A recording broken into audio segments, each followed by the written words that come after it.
Well, I picked up pretty good. All right.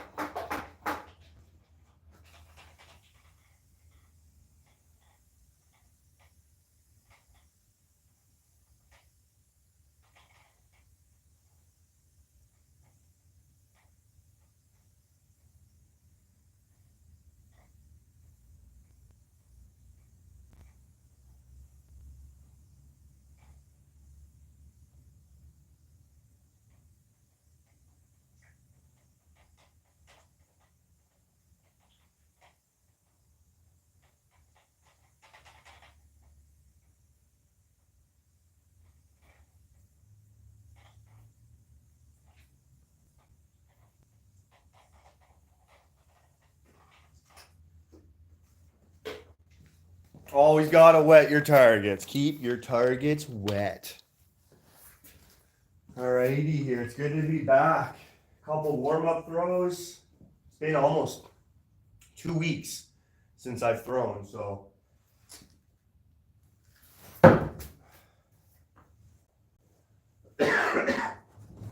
still cold out here. I tried to throw when I was sick and it just made things worse. I got hit hard. When you got kids that go to school and they bring home stuff, and I just got everything at once. Then I got strep throat after that, all at the same time. I just got hit. So getting over it all now, feeling good. Not 100%, but enough to say, you know what, I got to get throwing. I want to throw real bad. So I'm going to get out there. And I had so much stuff planned, but it all just fell through. Can't really predict what life's gonna throw at you sometimes. Speaking of throwing, let's throw. Hope everyone's doing good. Got a few things planned for today. And another giveaway. Every time I do a live, I'm going to be doing a giveaway.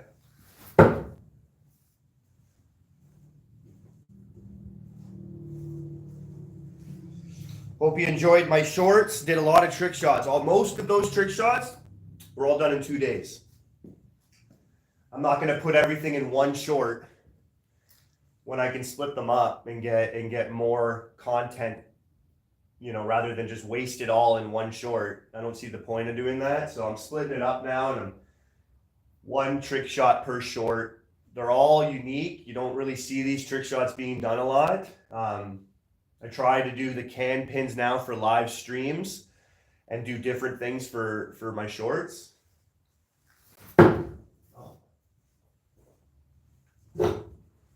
Target's freaking hard, I tell you. I've been wetting it.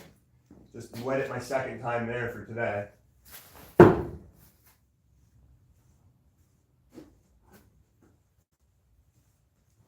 I'll be using mostly today probably my Tortos.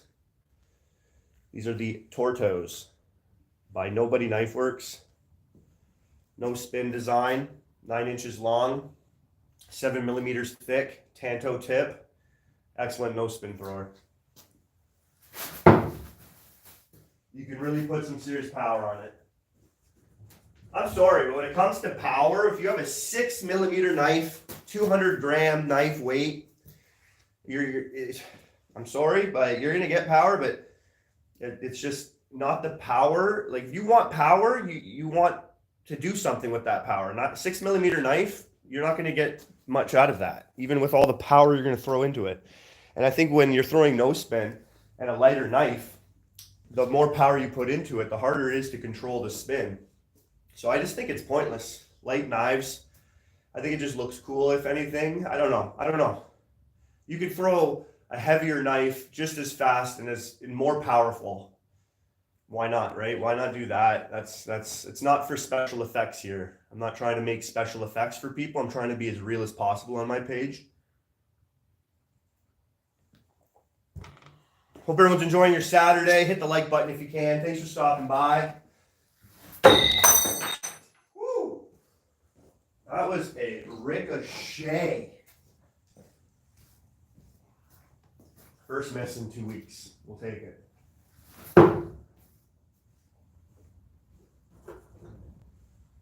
Hard targets like that, oh boy, the ricochets are deadly.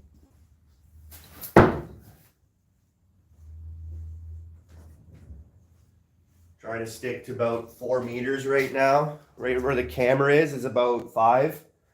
So I'm just in front of that.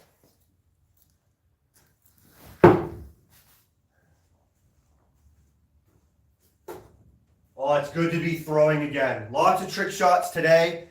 My main plan today is, because I had a video planned for everybody and I wanted to teach everybody how I would teach no spin throwing. Just throwing in general. Half spin, full spin, and no spin. So we're going to do like a live edition today. I'm just going to teach you how I would teach it. We're not going to complicate things. We're going to keep it very simple because that's really what it should be when teaching somebody how to throw. It's just probably the first thing as a human being we learned. So we shouldn't be rethinking anything. It should be very simple. Something that comes natural to every human being, to me, would be throwing. Pick something up and throw it. Regardless of how you're throwing it, that's your natural body's way of throwing it. Of throwing a rock, a ball, whatever you have. Whatever, grab a stick and throw it. That's pretty much the body mechanics you're going to use for throwing a knife. It's really as simple as that. There's my whole live in a few sentences. How I would teach no spin is give somebody a ball. Here you go. How are you going to throw this ball without me telling you anything? Are you going to throw it like a punch? Probably not. Probably not. I've never seen anybody throw a ball like a punch. I mean, a punch is from you're cocking back and you're going straight forward. You want to hook. You want to come over top. I mean, natural punch is straight across. So when you grab your ball, how are you going to throw? You're going to relate it to something else? I wouldn't. How are you going to throw? Just do it. Just do it. Just do it. Throw a ball. That's the way you're going to throw a knife. The rest is all controlled in your hand. And just like a ball for a pitcher, when they throw curveball, when they throw a change up, they're changing the way they grip the ball. They're changing the position where the thread is of the ball on their fingers. And that's how they're gonna throw their ball, different ways. The body mechanics stay the same. That's why when you're a batter looking at your pitcher, you might not know what pitch is coming your way because it looks the same. All the difference is coming in the hand. That's why they hide the ball in their hand, in their glove, or they put it behind their back, right? That's why the catcher is low and he keeps his signals between his legs so the batter can't see what they're planning to throw. So as they're going to pitch, he's not able to see it. It happens too fast. Sometimes it could be red or you're guessing and you're just able to guess a fastball and you swing for a fastball.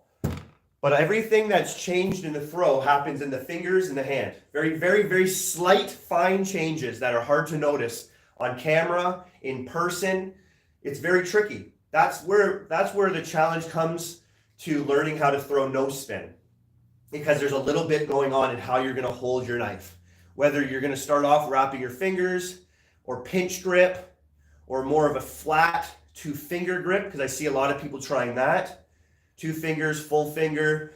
Most people will put their index down the spine. Are you going to keep your finger up? All that is preference of how comfortable you feel when you throw.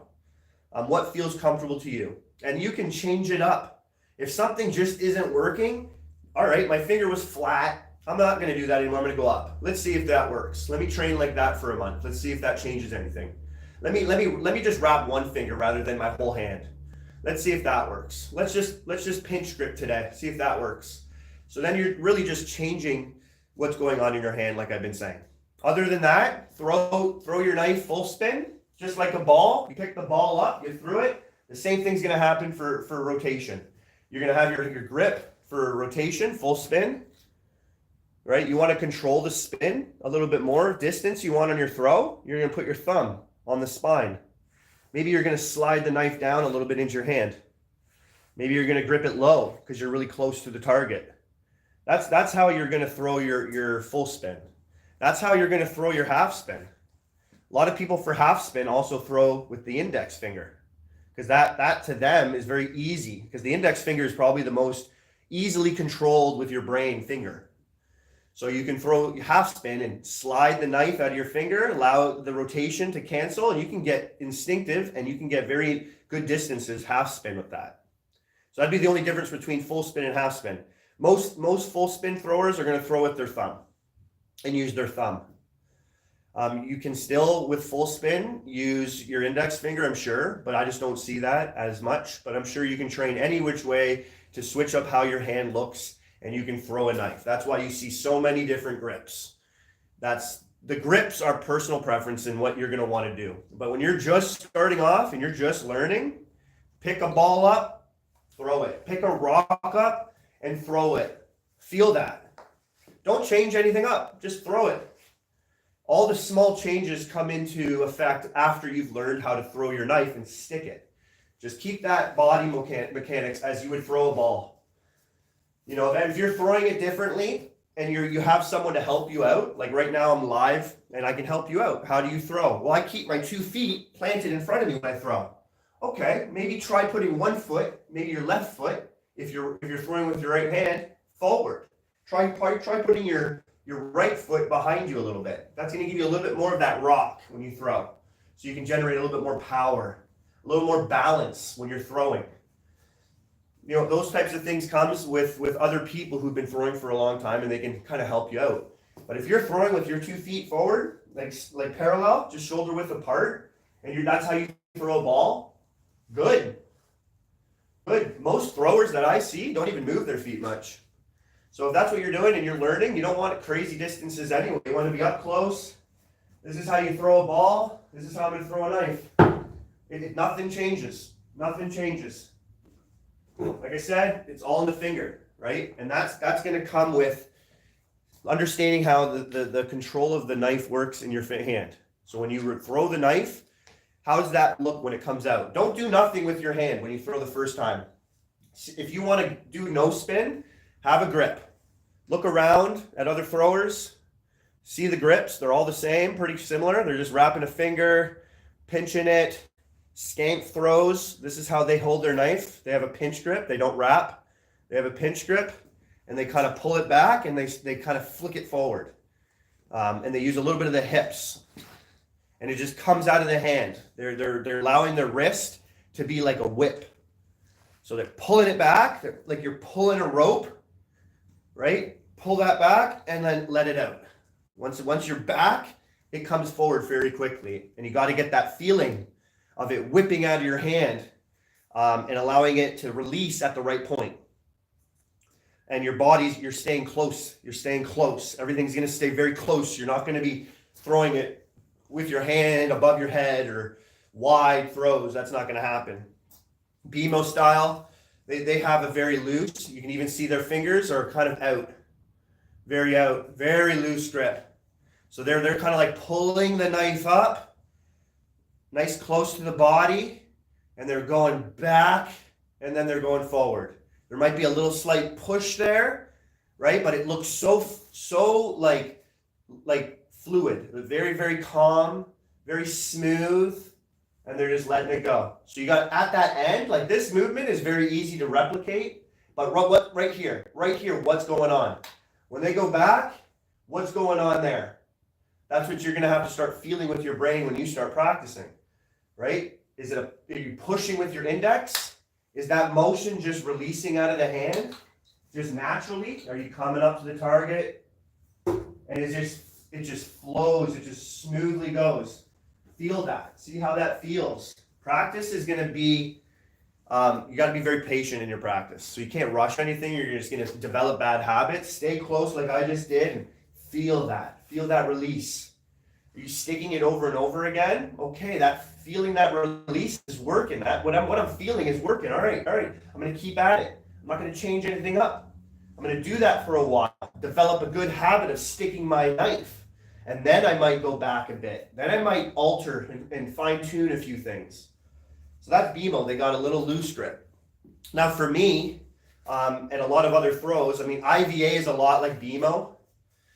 Their stance is they get very loose on the feet. They're not going to be doing much steps. They're more of like a whip. Their body's like a worm. So you gotta see how they throw. I'm no expert in these things, but I do understand. I'm a visual learner. of how the body works. So they're starting with their feet. They might start up here like this. So this is your whip, the end of your whip. And the whip's going to start like in the hand, right? So now your whip is starting at the feet. And you're going to rock.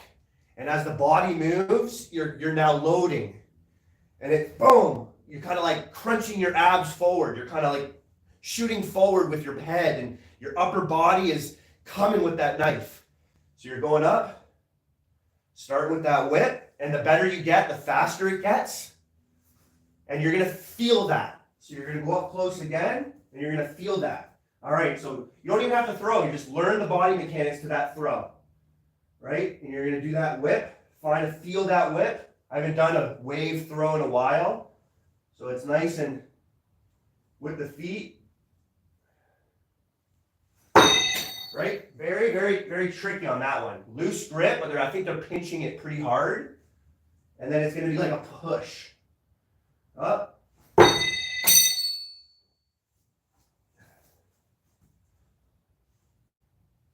This one's more challenging to me because this is just so unnatural. Such an unnatural way to do it, but it works very good. All those were tip forward. It's just the way it is. Feel that whip. Feel that body.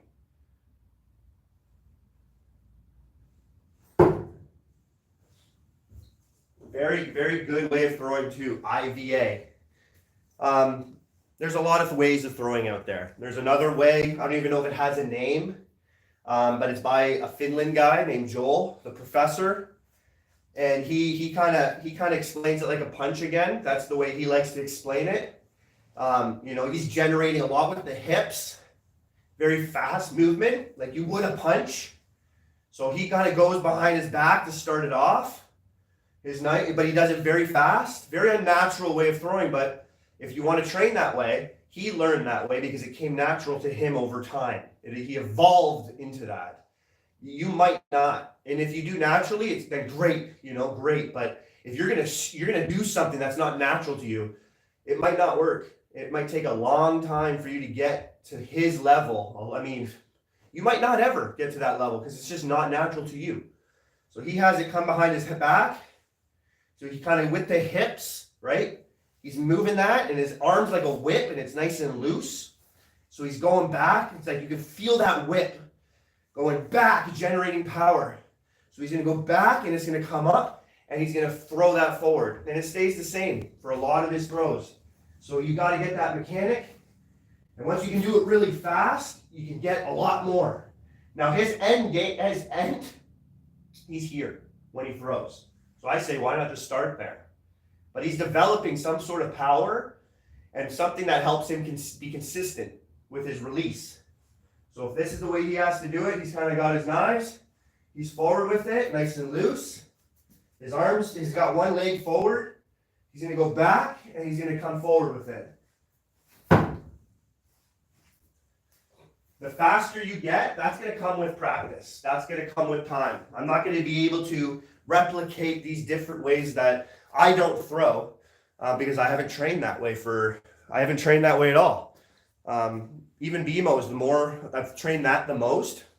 Not enough to just set up here and do it like a professional BIMO thrower. I can't do that. BIM, boost in momentum. There's a boost in all these styles of throws. There's a momentum that you're building, and you're just going to boost your throw. I think some of these throws limit the amount they're going to get out of it because the body needs to do a certain amount to be able to generate the most, power out of it. So, I always say that there is a throw that you're going to be able to generate the most power with.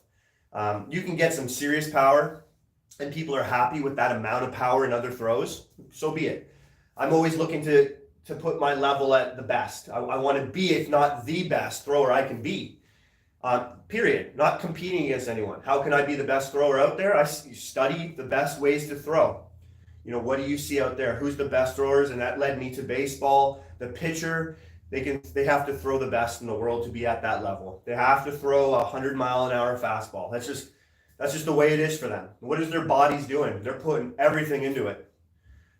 Their follow through is insane.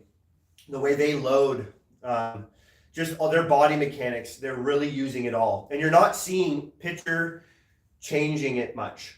Every pitcher's the body mechanics are very similar because that's the way to do it. That's the best way to get that ball to that strike zone, the fastest, the most accurate, which in then turn the most powerful. That you would not want a ball hitting you from a fit pitcher. Like those balls will hurt you. If not in the right spot, they'll kill you. A ball. So imagine throwing like a pitcher a knife. That is beyond deadly at that point. That is the ultimate. And pitchers aren't taking long at their position to throw the ball. They release that ball within a second. Like they're loading up, they're looking at their pitcher, and they go through the rhythm, and that ball's gone.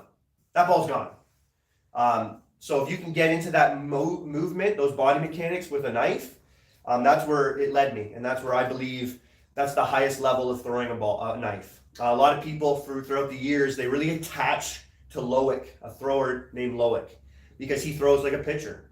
And he's done some finer details maybe to make it a little bit more directed towards knives.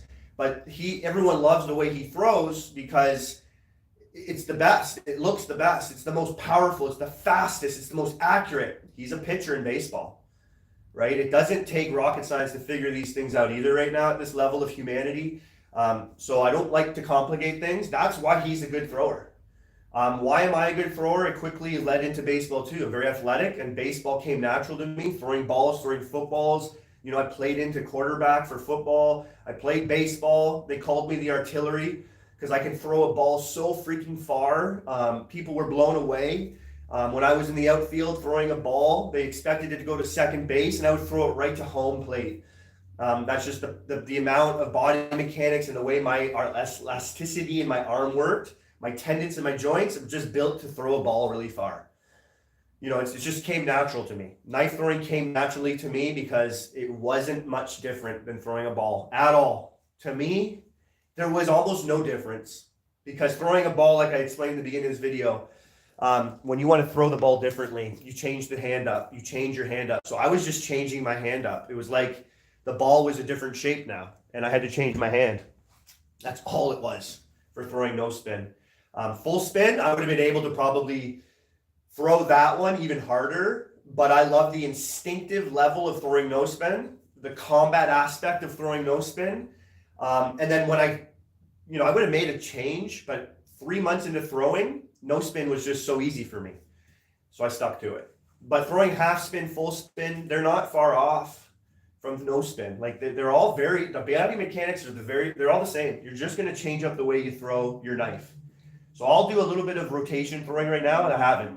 I'm just going to work on how I have to position my hand. Where this knife specifically, I've never thrown rotationally before. And it's going to be the exact same way. My body mechanics are going to stay the same. I'm just going to work on where my hand placement should be, where my thumb should be. Let's see how long that takes me. So I'm going to stand at the 3 meter mark. I'm going to hold it about here. I'm going to put my thumb on the spine. I have very, very natural, very comfortable grip for me. And I'm just going to throw it, see what happens. All right, that was over-rotated there. So I'm gonna hold it a little higher up. This is a 9-inch knife. It's not meant for rotation. It's going to spin more. That's why I like my thumb on the spine. I'm going to control the spin and slow it down a little bit more.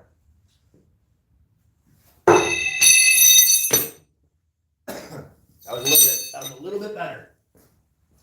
Let's just see for fun. Let's see if it not with the thumb on the top, on the spine. Ooh. If you could track your knife and see if it's over rotating or under rotating, that's going to help you a lot. Just going to hold it down a little bit more. Oh, beautiful. I'm right in the hot zone right now. This target is so hard. I might let it in a second here because that point is going in, but it's just not working. Oh, beautiful. My body mechanics stayed the same. That's straight in. That's a perfect rotation throw. I just switched up the way my fan was. That's all I did. I just switched it up. How's my hand feeling?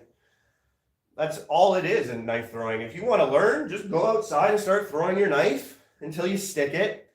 And remember how you grip it every single time, so you don't forget how you're sticking your knife. You know, okay, I gripped it this way when it stuck. I stood at this distance when I threw it and it worked. I'm going to try that again. So I want to develop a good habit here, consistency.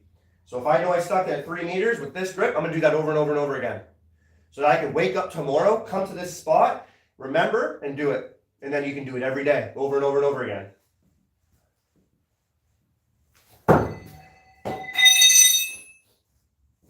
Sometimes you'll feel like, what did I do different there? Maybe you just flicked your wrist a little bit more. It's hard to notice that release point because it happens so fast.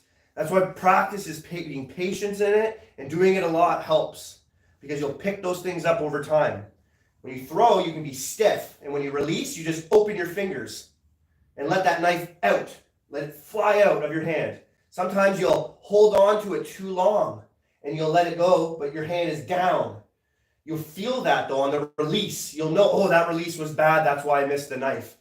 Next time, hand's going to be straight. Wrist is going to be straight with your arm, not down. If you feel it like your wrist is going back and forward, maybe you're flicking your wrist too much. That's going to cause the knife to rotate too much. So you got to, those little things like that, you're always going to have to think about when you throw. Here we go. I'm going to stay on the 3 meter. Got my same grip as I did last time. I'm just going to throw like I do a ball.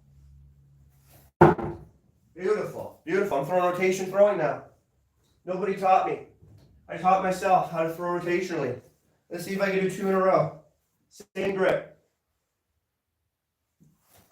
Beautiful. Wow, bullseye throws. Did I just learn how to throw a knife? You can do it yourself. No one has to teach you, and you have to pay somebody money to throw. We've been throwing as humans for so long. That's why there's a few of us YouTubers that just do it for free. I'm not asking for money. No one can even donate to my channel. Not asking, not happening. This is just free knowledge for people that might not be able to sometimes just start off. So the ball is going to get rolling on a live right here for you right now. Ask the questions you need. Don't complicate things that shouldn't be complicated. I am not an advocate for people who complicate things and start relating it to other things. Like, that's going to develop bad habits. Someone's going to hear, wow, throwing's like punching. Then they're going to start throwing like they punch, and they're going to be like, why am I missing? Well, that's really not the same thing at all. Punching is punching and throwing is throwing. They're completely different things, right? Explain it in words that aren't relating it to something that's not the same. All right, when you throw, use your hips. You know how you punch and you use your hips? Try using your hips when you throw. Maybe I'd relate it like that, and that's about it. Here we go. We're going to do a 3 in a row, rotation. Just took a break. Let's see if I can do it again. Bullseye. Dead bullseye. Boom! Love it. Woo! Yeah! This is my chair celebration. It's coming into my video soon. It's the chair flip celebration. That's rotation throwing. That's, rotation, the same thing. Full rotation, half rotation. There's nothing different. Same exact way to throw. You're just now doing it half spin instead of a full spin. And the distances, the rotations are going to change as you go back. So full rotation might turn into 2 rotations. Maybe a rotation and a half for half spins. Or you can maintain that half spin all the way back based on how you're controlling the spin with your index. So we're going to go half spin right now. Same grip as full spin. We're going to see what happens. Boom! Bullseye! Did it! Now I understand the rotation is going to be slower. When I threw this one, I was high. Rotation, I was low.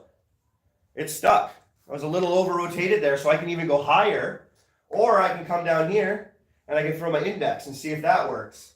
Being up close, when you use your index finger, you're going to have to push it. You're actually going to have to speed the rotation up because it slows it down so much. That slows it down. Just add a little bit. When that knife slides out of your hand, that's what no spin throwing is. It literally cancels the rotation so that you don't even spin at all. So when you're trying to get a half rotation, you're going to have to push with your index finger when you release it, when you're up close. When you're further back, it's just going to slide out of your hand.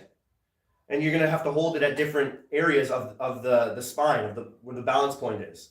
But when you're up close, trust me, you're going to have to push to get that half spin to the target. And because this is 9 inches long and I'm up close, the point starts digging into my palm. It's not comfortable. You kind of want like a different style knife than what I have here. Kind of a nice round, like that's really comfortable when you can have a nice round blade to sit in your hand. Very comfortable. Let's try it though. Let's see. It might take me a couple just to feel that push that I don't normally do. Oh, beautiful. Beautiful. That was slightly under rotated, but really that's straight in there. And that's all it is for each way of throwing. You're just learning those basic hand movements. Pick up a ball, throw it. You know how to throw. That's how you're going to throw your knife. Now just work on how the hand works. Oh, right into my celebration chair. No. A lot of push. It's very unnatural for me because I don't push that much up close with my knife. I have a very firm grip and I just let that fly like a ball would out of my hand. That's why I can throw it probably the hardest in the world around 3 and 4 meters, because I can just put everything I have into it and I don't have to play too much finicky things in my hand with my finger and my index and all that stuff. I don't have to play with a loose wrist. I can just keep everything nice and tight and put everything I have into it like a ball. Like you're grabbing that thing and you're freaking throwing it as hard as you can. I could do all that. Oh, I have a toque, or I have a little hat in my hood. Sweet. Yo, nice new people. YTH. I don't know what YTH means, but it's nice to see you here, man. Adam, what's up, buddy? Yes. Yeah, the whip style throwing. So I don't know if you're here when I talked about IVA. Your whip or wave, it all is like your hand, your whole arm could be a whip, right? How you would grab a whip and, get that effect, that wave effect through the rope. Same thing with your arm. The release is your knife. The end of the rope, when you're using a whip, that end of the tip of the rope, that's going to be where you're hitting something. And it's going to leave a lash, or you're going to, smash a can with the end of the whip. So the end of your hand is the end of the whip. And you're just kind of practicing how that whip looks. And it's going to work with all your body, like your arm, your body's going to come into it, but just start with your arm. Try to figure out how that feels and how that releases. It's very quick. The wave starts, sometimes some people start a wave nice and slow, and then they get it in there at the end. So same thing with throwing. You're going to start nice and slow, and then that last little bit is going to happen in a millisecond. Boom! Really, boom, right there. So it's going to go, and you want that effect with the wrist to flick in there. So some people start it with the bottom of their feet, and they start the wave with their whole body. They start up here, they hold their knife up here. That's where the end of their knife, their whip is. They go and boom, their whole body goes with it. Boom, boom, boom. And you want that rhythm. You want to feel loose in your body. You can't be tense and tight. You got to be loose when you want to throw with a wave or the whip. Very good way of throwing, not natural for me. Not something that I would want to put my time into, because it's just not going to come natural to me. But those that do it and they put the time into it, a lot of the people that I know, some of them that said they started that way of throwing, it's because they didn't know how to throw a ball, which is hard for me to see, because I would be like, here, man, just chuck it, see what it looks like. Throw that ball. How'd that look? You know how to throw a ball, right? Like is it a little bit off? Let's just work a few things in there, right? But if it's not natural, I guess, for some people, then it's not natural. And that means they can learn any style they want. Maybe that's a good thing for some people. For me, I just go with what's natural. What's natural to you, I'll tell you to go with. And that's the way I throw a ball, a rock, a stick, anything, right? So I'm more stiff with my grip or my body, but I still have a nice rock. I want to generate the most power, and this is going to do it. Just like a baseball pitcher, you want to lean forward, back, boom. Your feet are doing things that are generating a lot of force forward, and you're putting everything into it. Everything, 100%. You're not leaving any room really where you could add. That's it. Your whole body's doing it all. You're doing everything you could possibly do. That's why pitchers all look the same. They all are giving everything they have. That's why they hurt. They put everything they have. They got to go do ice baths, therapy. They don't last long. Their arms break down. It's a tough way to throw, but it's the best way to throw. So that's kind of how I do it with mine. Boom, lean back. Oh, that thing's going right in there. Strike zone for a pitcher is about this size. It's about that size. And they got to get within that box every time they throw. And they're throwing far, a lot farther than knife throwers. I forget exactly the distance to a pitching mound. It's probably like 30 feet or something like that. Northbound, nice to see you, man. Hey, you should check out how Joel Holopine throws. I already talked about Joel's. I know how he explained it recently, how it's like punching. I'm not a fan. I'm sorry. Great thrower, but I think he lies with his information. You're on my page, so let me give you the example. Me and him actually did a competition against one another. We did an online competition for the longest no spin. Who can get the longest no spin? So he put his submission in and he was competing. He got 24 meters. Great. When he gave his submission, he also tried to teach how he got there. 24 meters. And in that teaching lesson, because he's the professor, he's always trying to teach people, which is a really nice thing that he does. He said you can't throw long distance no spin like a lob. Like a quarterback would throw a football, like a Hail Mary, high and a lob. He said, you're not going to be able to do that. So naturally, that's the way I was doing it. And I beat him. And I got 27 meters. So I beat him by a fair distance too. And he completely ignored me. I congratulated everybody and he just ignored me. But there's an example of someone telling you something and that you can't do it. Yet I beat the guy in what he said could not happen. So that rubbed me the wrong way.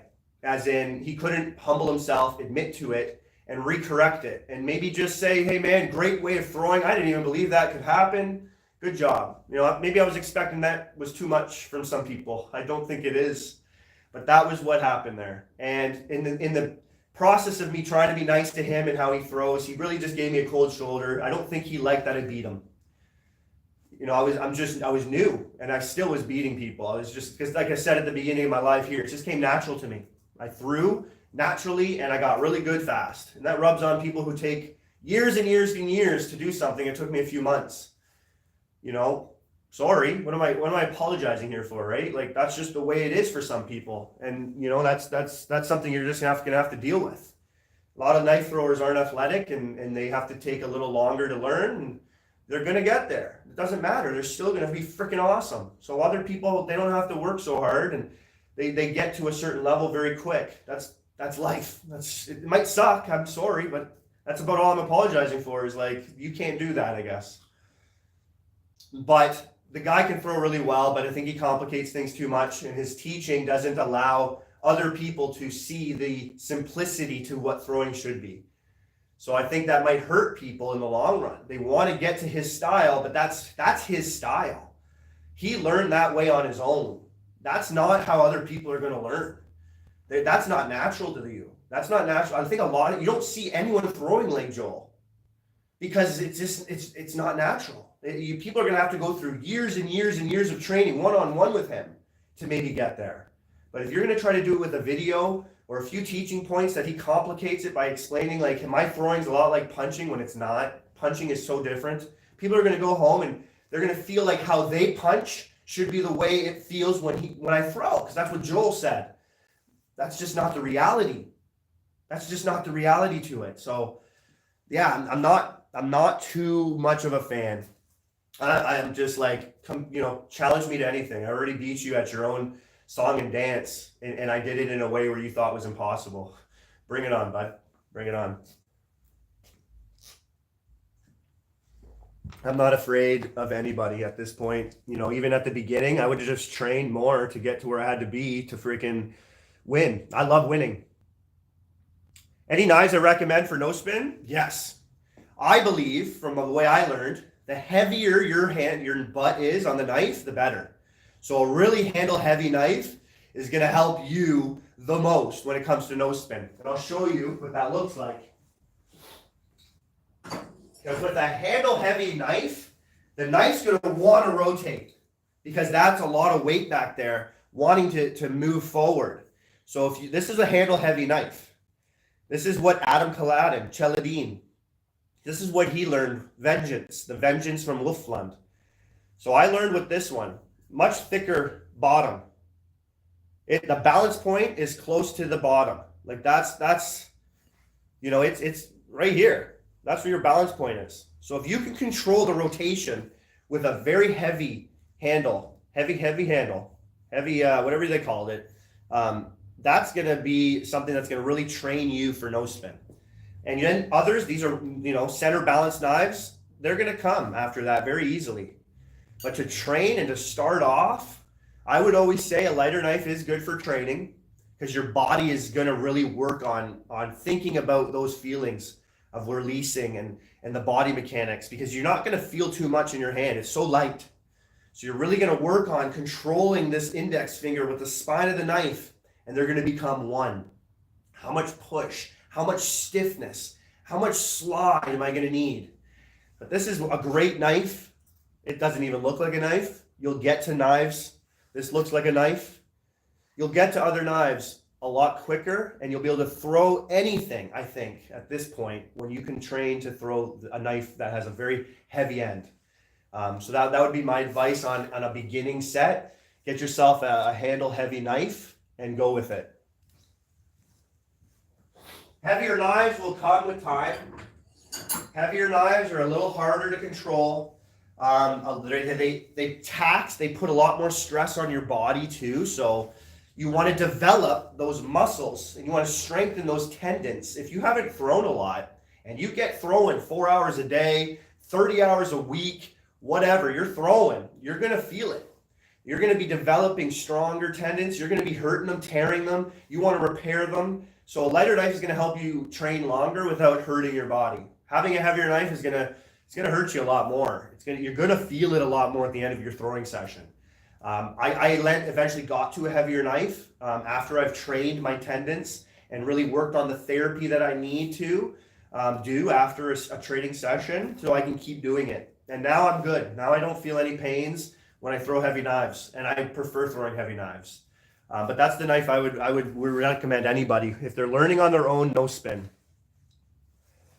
Yeah, Joel brushes a lot of people off. I think it's more of, it might be a pride thing. I think he tries to, a lot of people too, try to maintain an ego, I think, or they're trying to present themselves as something and they don't want that ruined. This is like, I'm a gatekeeper. This is the way people look at me. I don't want anyone looking at me any different.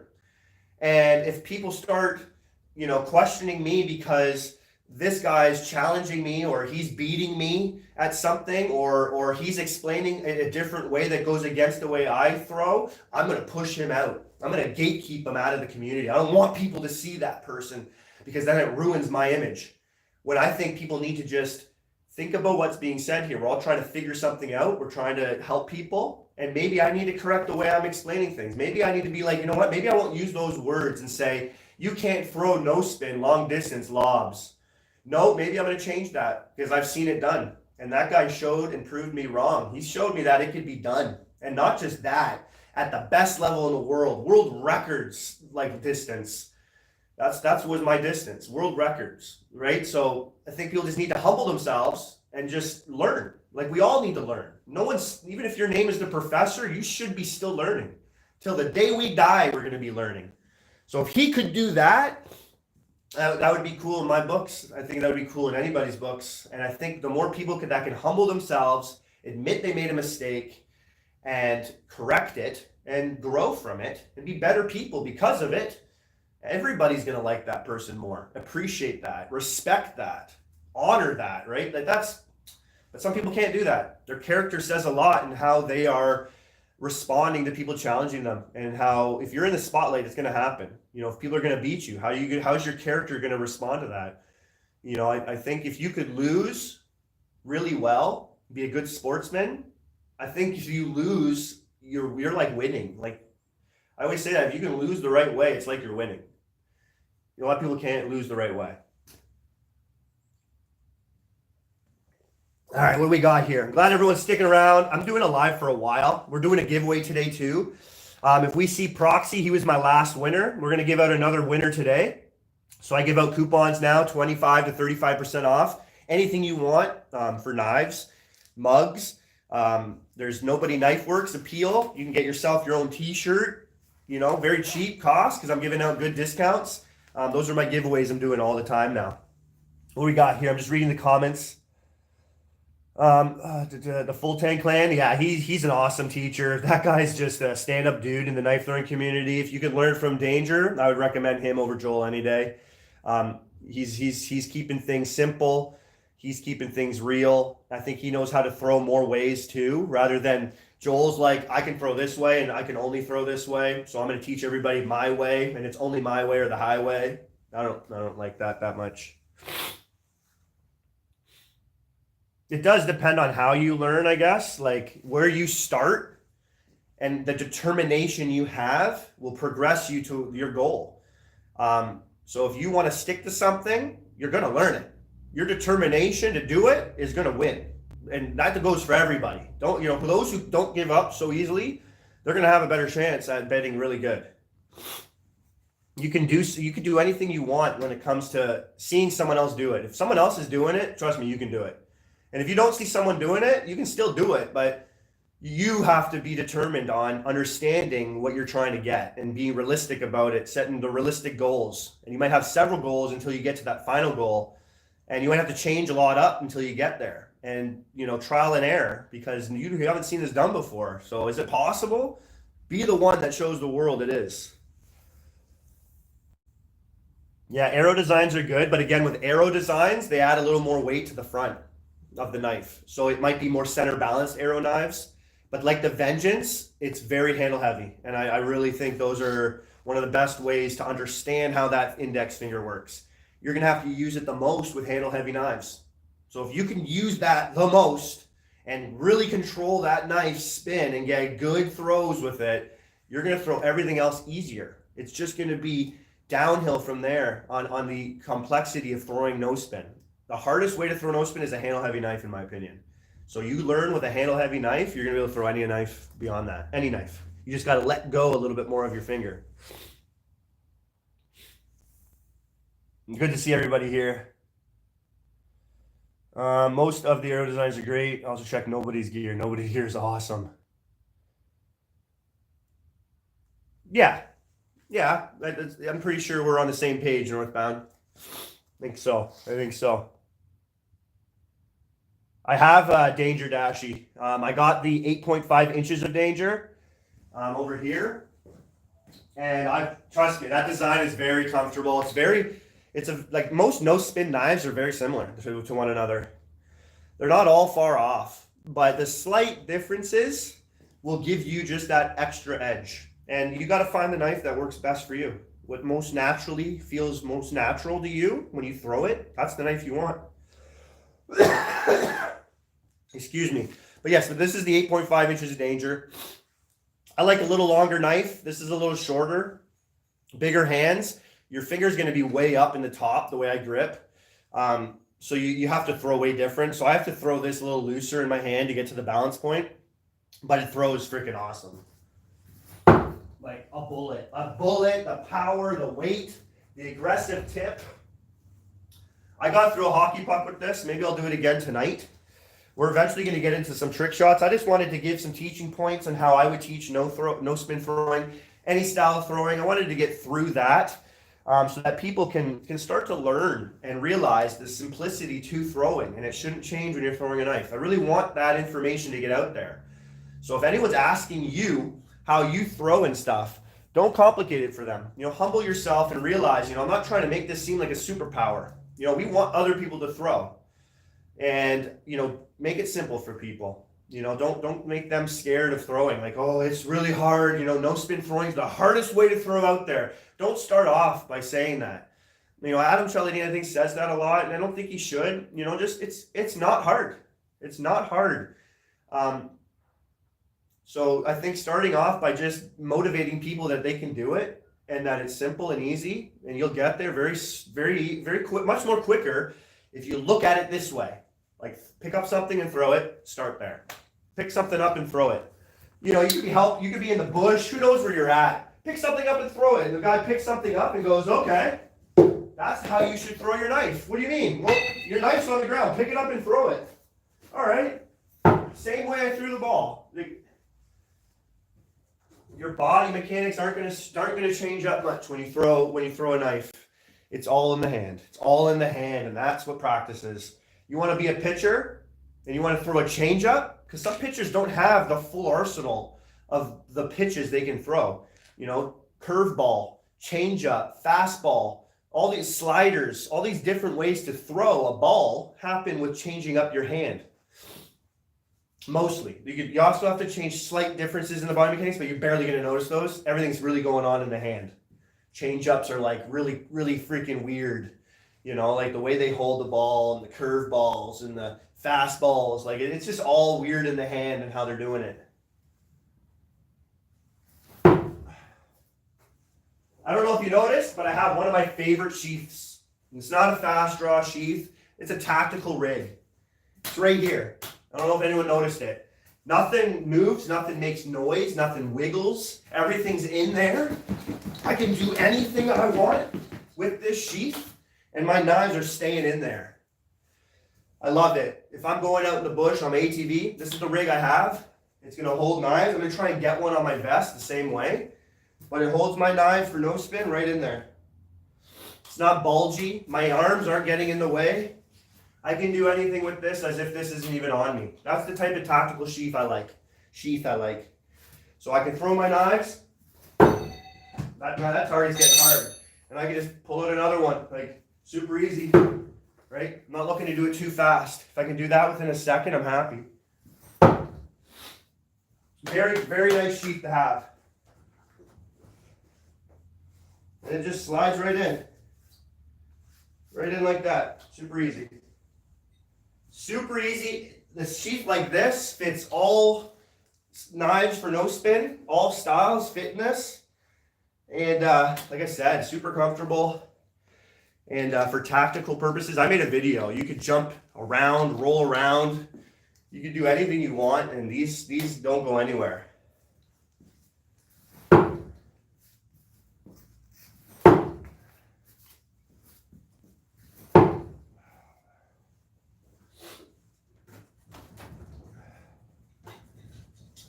Let me just give this target here a little bit of water.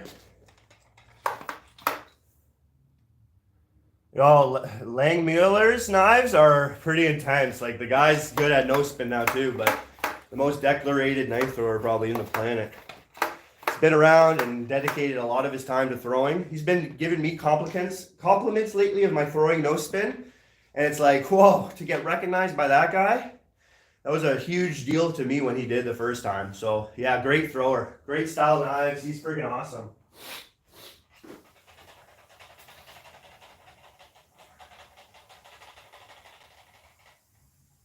Wetting your target is just awesome. If you're not wetting your target, you got a nice target. You want it to last. Wet your target. Don't make the mistake by not and thinking you don't have to. Trust me, you do. Even though you're throwing and it's sticking, you're going to have this target last a lot longer, and you're going to be able to stick your knives a lot better. Those misses might not happen if you're wetting your target. If it's cold, don't heat up your water. Don't make it's going to freeze quicker. It's weird how that works, but that's the science behind it. Don't have warm water. Don't have hot water. They're thinking that's going to make the target softer. It's just actually going to freeze quicker. So just keep the water room temperature or cold. You'll be fine. Yeah, but this rig is so sweet. My wife bought it for me. She knew what I wanted. That wife is a good wife. She's a freaking smoking hot wife. She knows what daddy wants. She knows. We're going to do a giveaway closer to the end of this, but I'm going to do some trick shots because I love doing trick shots. I think we got through a little bit of the teaching there. If you guys have any questions, just let me know. Don't throw a ball like you're punching it. You're not Hayukin. Hayukin. Hayukin. You're not Dragon Ball Z when you're throwing, you know what I mean? This is one last thing. We got a rotator cuff. They call it the rotating cuff. Why? It rotates. Yeah, it's not rocket science. When you throw, your rotating cuff is in play. You're using that thing. Your arm should be rotating in a certain way. You're starting low like I do, high. These are my two ways of starting to throw. And you're rotating your knife, your arm. This thing is doing a rotate. You might not be extreme, like a windmill, but your arm is doing a slight rotation. I'm doing this rotation with my arm, my shoulder. It's almost a circle, small or big. If you're not, like a punch, you're not rotating your rotating cuff. You're going straight out. Whether you're using your hips to get more power, that's how you're punching. Right? That's not how I'm throwing. That's not how I'm throwing. Just because I throw, and I use my hips, and I punch, and I use my hips, doesn't mean that's the same thing. And that's just complicating how you're throwing. That was the last thing I wanted to talk about that. Rotator cuff. Rotating cuff, it rotates. When you throw, you're gonna feel a little bit of a rotation. That's just natural. That's how the body works. You know, getting that movement. Right? That's how it should feel. That's stuck. That's just a thick target. That's it. And that's it. Rotation. Remember I did it before?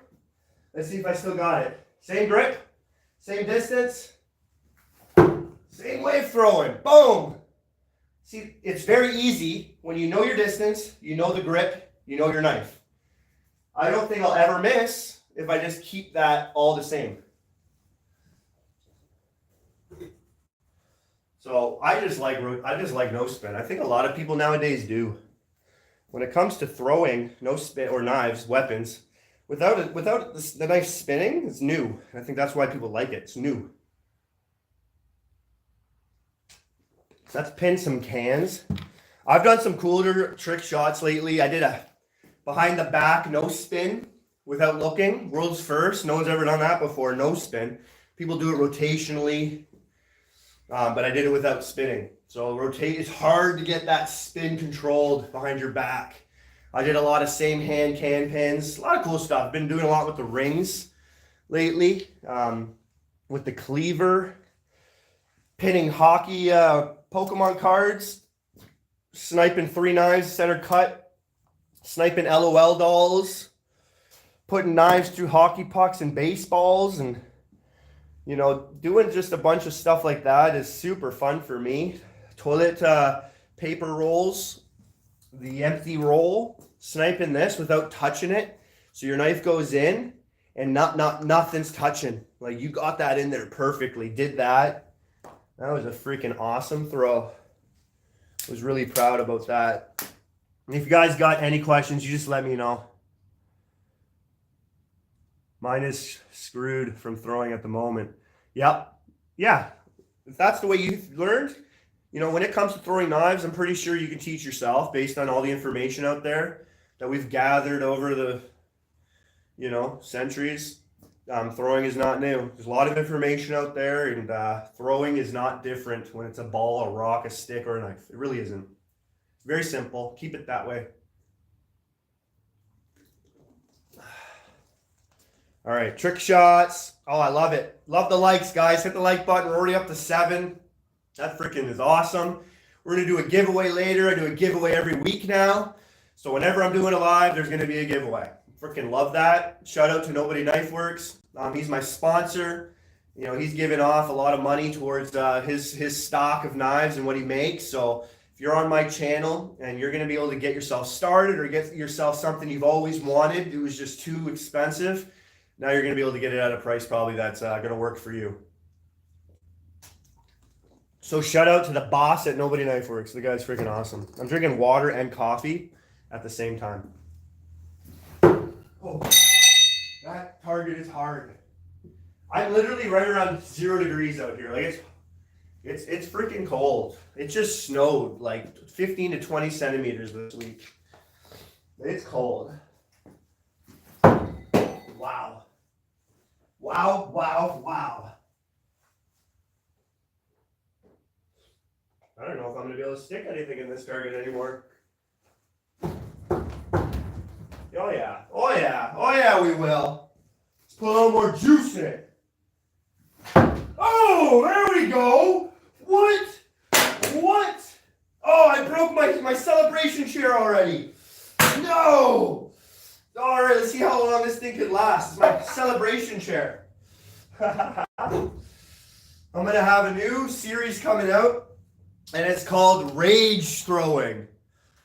Maybe you could think about what that's going to be like, but I'm trying a whole bunch of new stuff to try to like give you guys more content and make it more entertaining. And one of those ideas is called Rage Throwing. Rah, rah, Rage Throwing, you know what I mean? Yeah, boys. Oh.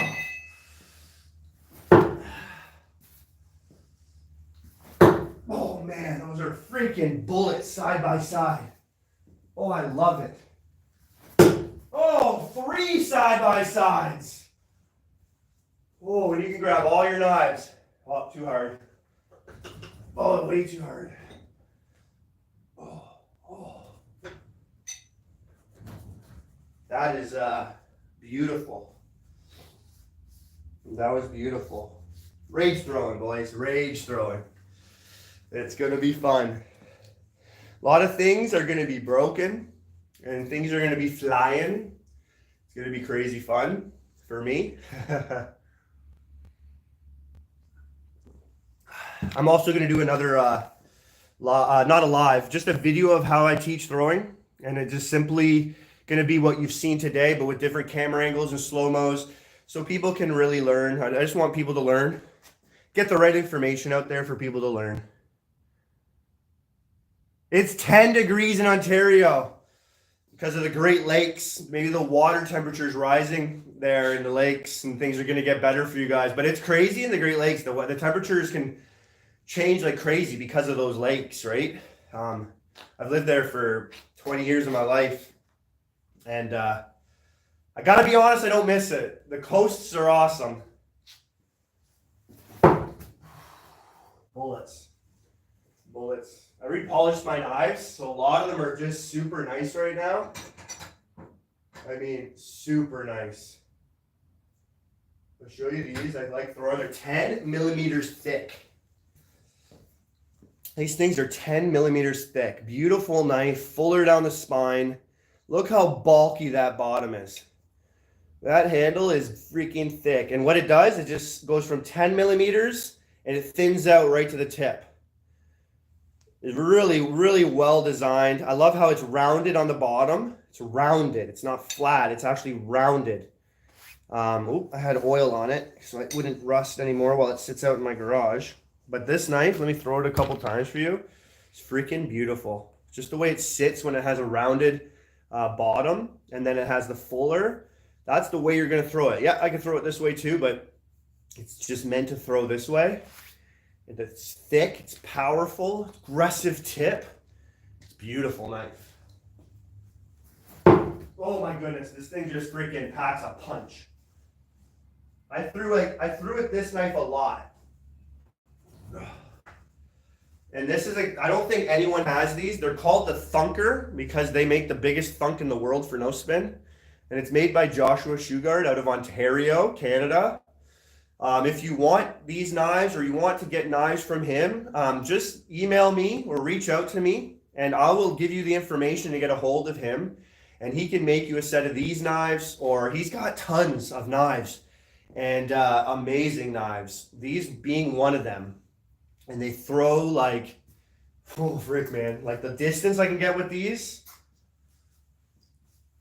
Oh. Because they're so 10 mil, like, yeah, my knives are freaking falling over there because of how thick this knife is. Because how thick this is, when you're throwing other knives, I've hit them into this so many times, and the tip has buried into the butt. You know, that's the only downfall for being so thick. You're gonna hit them when you're very accurate or your groupings are very close.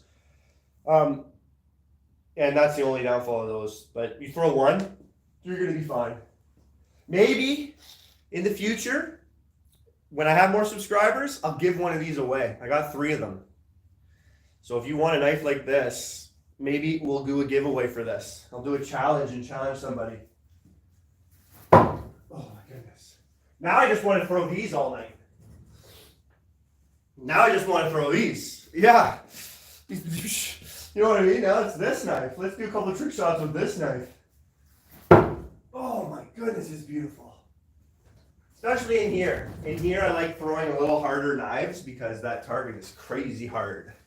Hard, cold, and freaking tough. Northbound Throw Joe. Man, I'd love to come down. If I am ever down there, man, I will reach out to you. You know, my email is always in the description, and you can email me so we can get in touch. So that when I do come there, I could just quickly reach out to you. I don't have to do a live and maybe you don't come on. But if you send me an email or you know me through Facebook at Josh Tortorici, Josh Nathaniel Tortorici, we'll exchange addresses. And if I'm ever down there, we'll definitely meet up. I'd love to throw with people. I love to throw with people. That's why I do lives. I throw alone a lot, but I love throwing with people. So that's always something that I would look forward to. So if I'm ever in Ontario, we'll definitely do that. We'll make some videos. We'll definitely throw some videos together. We'll throw it on my channel, and it'll be fun. Let me throw this can here. I actually have beat up a hockey puck. So I put a chunk of a hockey puck in my can, and just enough weight for me to feel good. We're gonna have a little sip of this coffee. This making knife, yeah, I'll send you the info. Reach out to me, Joshua Shuga in Ontario. I believe Pembroke, Ontario, so a little more central or north from Hamilton, north from Toronto area, and he's right around there, like 2 hours away or something. So you probably save on shipping like crazy. You can go pick it up yourself. Probably one of the best knife making designers out there, this Shugart. Him and Nobody Knife Works are my favorite. They're my favorite. I have a lot of Joshua Shugart knives. Probably the most up there are his. I'm telling you, some of the knives I can show you that he's made will blow your mind. All right, I'm just going to get right into throwing this can.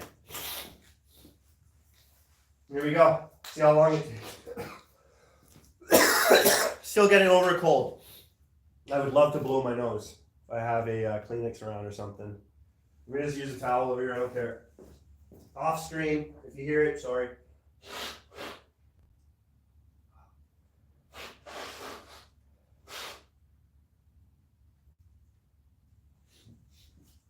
There we go. I got kids. I got 2 kids. They go to school with other kids. The other kids don't know how to be freaking clean. They're all chewing on their fingers. They spread things like crazy. Let's get a freaking beast throw into a can. Like, let's throw this knife. Let's do like a rage throwing right now. Rage can pin. Here we go. My name's Josh, and this is Rage Can Throw. Oh, I almost did it right away. Like, what I'm trying to say is there's pin in a can, and then there's freaking pin in a can, boys. There's 2 different ways to pin in a can. You're trying to freaking kill this thing, or you're just trying to catch it. You're just trying to freaking get it, you know, like a little tickle point. Doesn't take much at all for a knife to go through the can, but when you're throwing at it like it's a freaking steel, and you got to get through that thing like it's not happening, oh, that's the best way to pin a can. Oh, man, no one does it like me. No one does it like me. No one. No one does it. Nobody buddy. Woo! Oh, boys. The penetration into ash wood, into the can. Oh, that was second throw after 2 weeks. Beautiful, beautiful, man. I'll never get tired of that. I can't wait to be 60 years old on my channel, throwing knives, that pumped at 60 years old. I'm telling you, I'm doing this for life. If I lose my arms, I'm going to throw with my feet. That was super freaking awesome. That was super freaking awesome. I say 5. Nice guess, man, but I got it in 2. When it comes to giveaways and doing these challenges, because I can pin a can so easy now, it's my freaking jam, pinning cans. Yeah, maybe I'll come up with a rap. Yo, throwing cans is like peanut butter and jam. It's simple, it's easy. I do it all day, twisting it, spicing it, raging it. Oh yeah! No, I ain't no rapper, man. No freestyle here.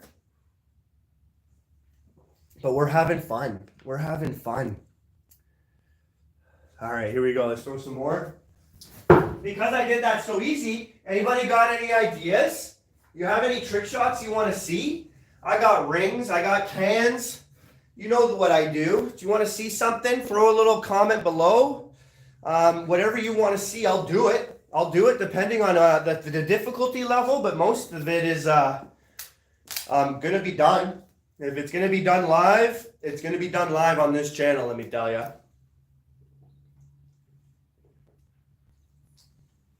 I'm so happy to be throwing again. I'm so happy to be out here throwing again. I do have chopsticks. I just want to see. I've seen these people doing this online, and it's like they think they're cool because they can do it. But I don't think it's tough. Like, I got bamboo chopsticks here. Bamboo. So they're light. They're freaking 0.1 gram. And they got a little tip. I'm just going to throw it at my ash wood and see if it sticks. And people that normally throw this are really close. Let me see. They got really soft wood. Oh, I stuck it. Oh my goodness, that's intense. I don't think so. Just because you got this thing in there doesn't mean anything about power or you're good at something. I'm telling you, but people do these things and they post them and they flood the pages with it like we're knife throwers. I don't want to see you throwing chopsticks every day thinking that's something awesome. Throw a knife, man. You might as well go to a dart page and show them your chopstick throwing. They might like it more. Oh, another one. Oh, I got 2 in a row. No, sorry. I got styrofoam. Oh man, those were deep. I must be on another level. Those were so deep. We gotta be funny. I'm not making fun of anyone specific, but you gotta have some fun in life. If you're gonna put your videos out there on this channel, we're gonna critique you. We're gonna bring it up. We're gonna use it to learn, That's life. That happens everywhere in the entertainment world. This is all for entertainment, right? Learning purposes. Wow, you can throw a chopstick in a piece of wood. Wow. Oh, I love those thunkers. I'm telling you, if you love no spin, he's got to start making these for people. Freaking 10 millimeters thick. Thinning out all the way to an aggressive tip. It looks like a knife. It looks like a knife with a nice blade. I would love this for an EDC. Super comfortable. Man, it's an awesome knife, man. Oh, wow. Oh, wow. I'm telling you, oh, wow. Beautiful. Anyways, let me see any comments. A hat catch. I'm not catching this hat. This is my favorite hat, bro. Bro, not this hat. not that hat. A hat catch. I've done hat catches before. Do I got any hat catches in here?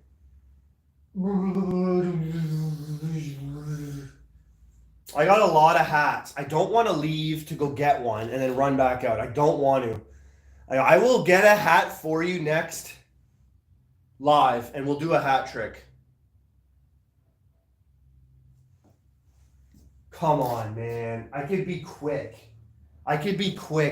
There's only 4 people on here. I'm going to run in for you, Northbound. I'm going to grab a hat and I'm going to come back out, okay? Just for you. This is just for you, bro. 3, 2, 1. I'll be back.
All right, I'm back.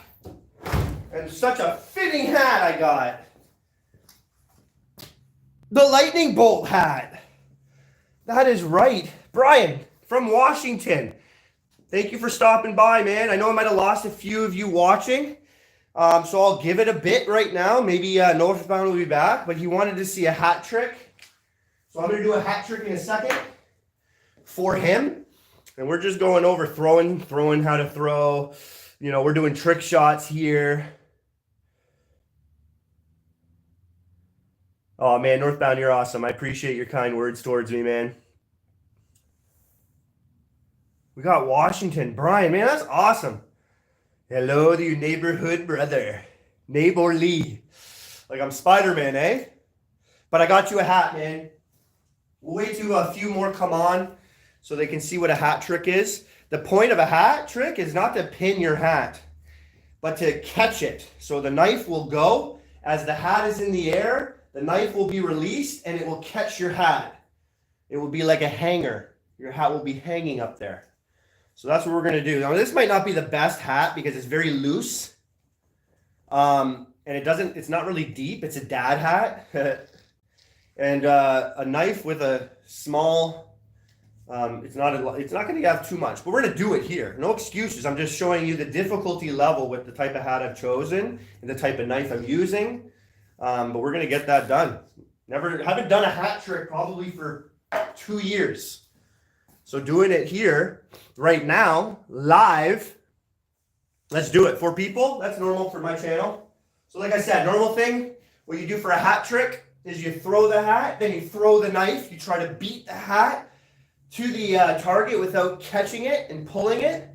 And so the knife will fall on your hat and hang. That's what we're going to do. We're not going to warm up. We're just going to do it. Oh, maybe we'll do this for the giveaway. 7 people, okay, we'll do a giveaway for this trick. Let's do the giveaway for this trick. So put a guess in the comments below. You have to be a subscriber. So hit the subscribe button if you haven't already, if you want to be entered into the giveaways. I do a giveaway all my lives, every live once a week. So what we're going to do is put your guess in. Whoever is closest or right on to how many tries it's going to take me to catch this hat will win. 25% coupon your way for Nobody's Knife Works. And I'll give you a coupon code, and then I have a coupon code that you can add 10% to that. So you can get up to 35% off an order of whatever you want, which is a pretty good discount. And you can get yourself a set of knives, one knife for $40. That's freaking awesome. And it's an American company, so if you're in America, you're going to be able to save on shipping that way. If you're in Canada, my boss is awesome. I'm sure you can work something out because it's part of my giveaway. And he'll probably just send you it with the discount and cover certain things because he's freaking awesome that way and supports me like he's the best supporter I almost have. So that's what we're going to do right now. Throw your guess in. I'll give you guys like 5 minutes to put a guess in. If you got 1 or 2 guesses in the comments and no one else wants to put a guess in, we'll do it anyways. I got low subscriber count. We're still working on the subscribers, so I'll deal with that, and we'll just get more giveaways, bigger giveaways, the more subscribers I got. So we'll do a hat trick. How many times? And only if I throw my knife does it count as one. And how many times am I going to be able to take? How long is it going to take me? So 5 throws, 10 throws, 15 throws. I'm going to be throwing no spin. I'm going to be using the thunker. And I'm going to be throwing just back beyond 3 meters. I'm going to throw the hat, and I'm going to try and catch it with the knife. And that was a nice little throw. All right, so that's what we're going to do. That's what we're going to do. I got 2 guesses already. One from Brian, nice. So we got 6 and 3. You guys are being very nice, very generous to me right now. I think this will take me, if I were to guess, I'm going to go with 11. That's my guess, but I'm not going to win anything. I haven't had a coffee in a while either. And Northbound, people like you that make me do this, I appreciate your kind words. You know, I was thinking of making a new YouTube channel because I feel like my videos that have been copyrighted because of the music ruined it. And I had so many strikes. They weren't full like copyright strikes, just limited. But, you know, I thought I had too many of them that hurt my channel and why I'm not in the algorithm. So I'm trying to get there with shorts, no copyright infringements, and doing a lot of lives. And, you know, I guess got to be patient. You know, there's people that grow on YouTube and they just pick their nose. Knife throwing isn't huge, but the numbers are out there. So people who want to watch knife throwing and learn and they like knives, that type of community, they're out there. Whenever they find me, I'm here for them. There's a lot of giveaways on my channel. When it comes to giveaways, this channel is probably the biggest channel for giveaways out there. I've done them before I do lives. I've given away things here. I got giveaways every freaking week. I got $100 I've been giving out to people, which turned into more. People that got $100, they also didn't realize when the boss sent them a whole set of knives, 3 for free. So they got like $200 giveaway given to them. One guy was like, here's $100, you won. So the boss just sent him what he wanted for free. Didn't know what the charge was. Here, just sent you whatever he was asking for. And then what's the price he asked at the end? And it was just like, no price, free, sent your way. And then I give discount codes. I give out knives. When I hit 1,000 subscribers, I'm buying 6 knives for somebody for free in the world. The deport fees, import fees, taxes, shipping, all included. So you're going to get 6 knives for free. Yeah, this channel's huge on giveaways. That's a big thing that I'm trying to do here. And I'm trying to be different and always thinking of new things for content to hit that algorithm, to be entertaining, like rage throwing. commercials are going to come in here, things like that. Just fun stuff. Always thinking of something new. So I got 6, I got 3. There's only 2 people on. So it's between Brian and Northbound Impalement. I'm going to go ahead and start doing this. So you guys it's going to be between you two.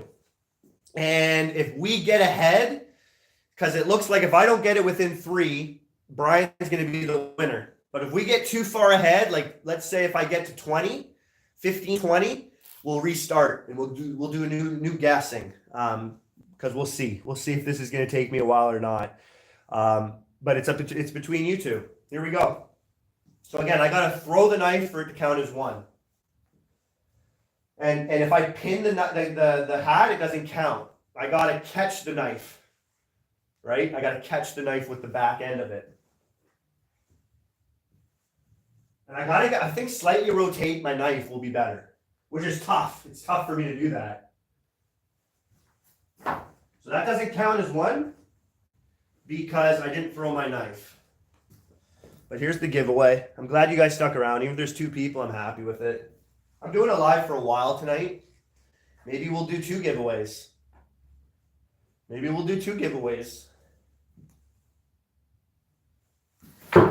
Oh my goodness, I did it in 1 throw.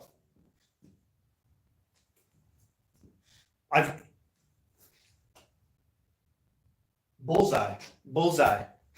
Woo! Yeah! What? Oh my goodness. Yo, clip that. Oh, that's freaking awesome. I believe the winner is Northbound with 3. Congratulations, Northbound, buddy. Let me just show you with the camera, that's freaking awesome. Right? Caught. Right? It fell off. There ain't no holes in my hat. It just caught it. In bullseye. It couldn't be better than that. You saw it here first, people. That's the hat trick.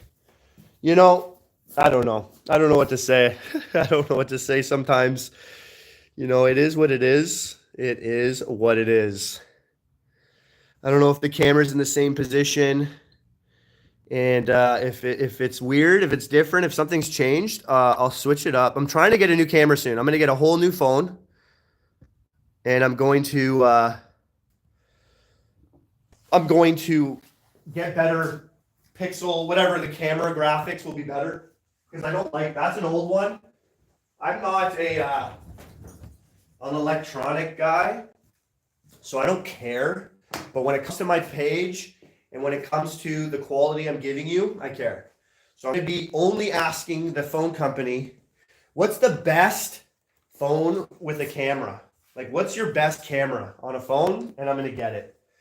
Otherwise, I got a GoPro 10, but I'm going to try to work on a live. If I can do a live through GoPro, I will.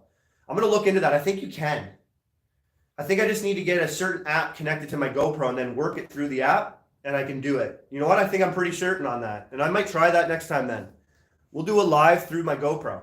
It's just the battery on that sucks. But I have spare batteries, but it will just interrupt my live. So that might be the only sucky thing. I wonder if I can plug in my GoPro. Anyways, Northbound, you're the winner of that live. So all I ask, and I know you're who you are, but I ask everyone to do this, just take a screen caption of your profile on YouTube. Send me that in the email that I left in the description so that you're proving to me it's you and it's not somebody trying to be you or a bot, so that you can reach out to me and then I can give you your discount code. And I'll give you the links. They're usually in the description anyways. And the boss is getting a new freaking workshop. He's already gotten one. He's getting a new website. The guy's just blowing up and just going to get better and better. You can keep your coupon. There's going to be no expiry date on it. And you can wait and see when something comes out and you want it, or you want something custom made, or you see something that you've been wanting, the Iron Tier, and you want to buy one. You're going to get a crazy discount off it. And I'll send that coupon code to you so that when you go on, you just type that code in and then the discount will be applied and you can buy whatever you want. So just reach out to me. That's all I ask you to do with the screen caption. and I'll get you that code just like that. The boss is awesome. So congratulations, Northbound. I'm pretty pumped that you won because you've been super freaking awesome to me. And nice. So congratulations, buddy, on the win. Travis, hi, man. Good to see you back here. Awesome. We just did a giveaway. We might do another giveaway because I've been missing some lives. So we just did one. I'm pretty sure I'm going to do another one at the end of this. I just did a live hat trick. Where did the hat go? Over there. I just did a live hat trick, and I did it on the first throw.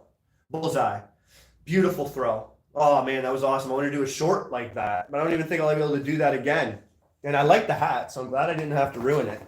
I caught it. Bullseye. I freaking shocked myself.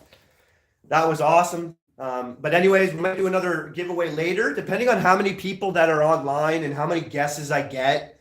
That's probably going to be the decision to if I do it or not.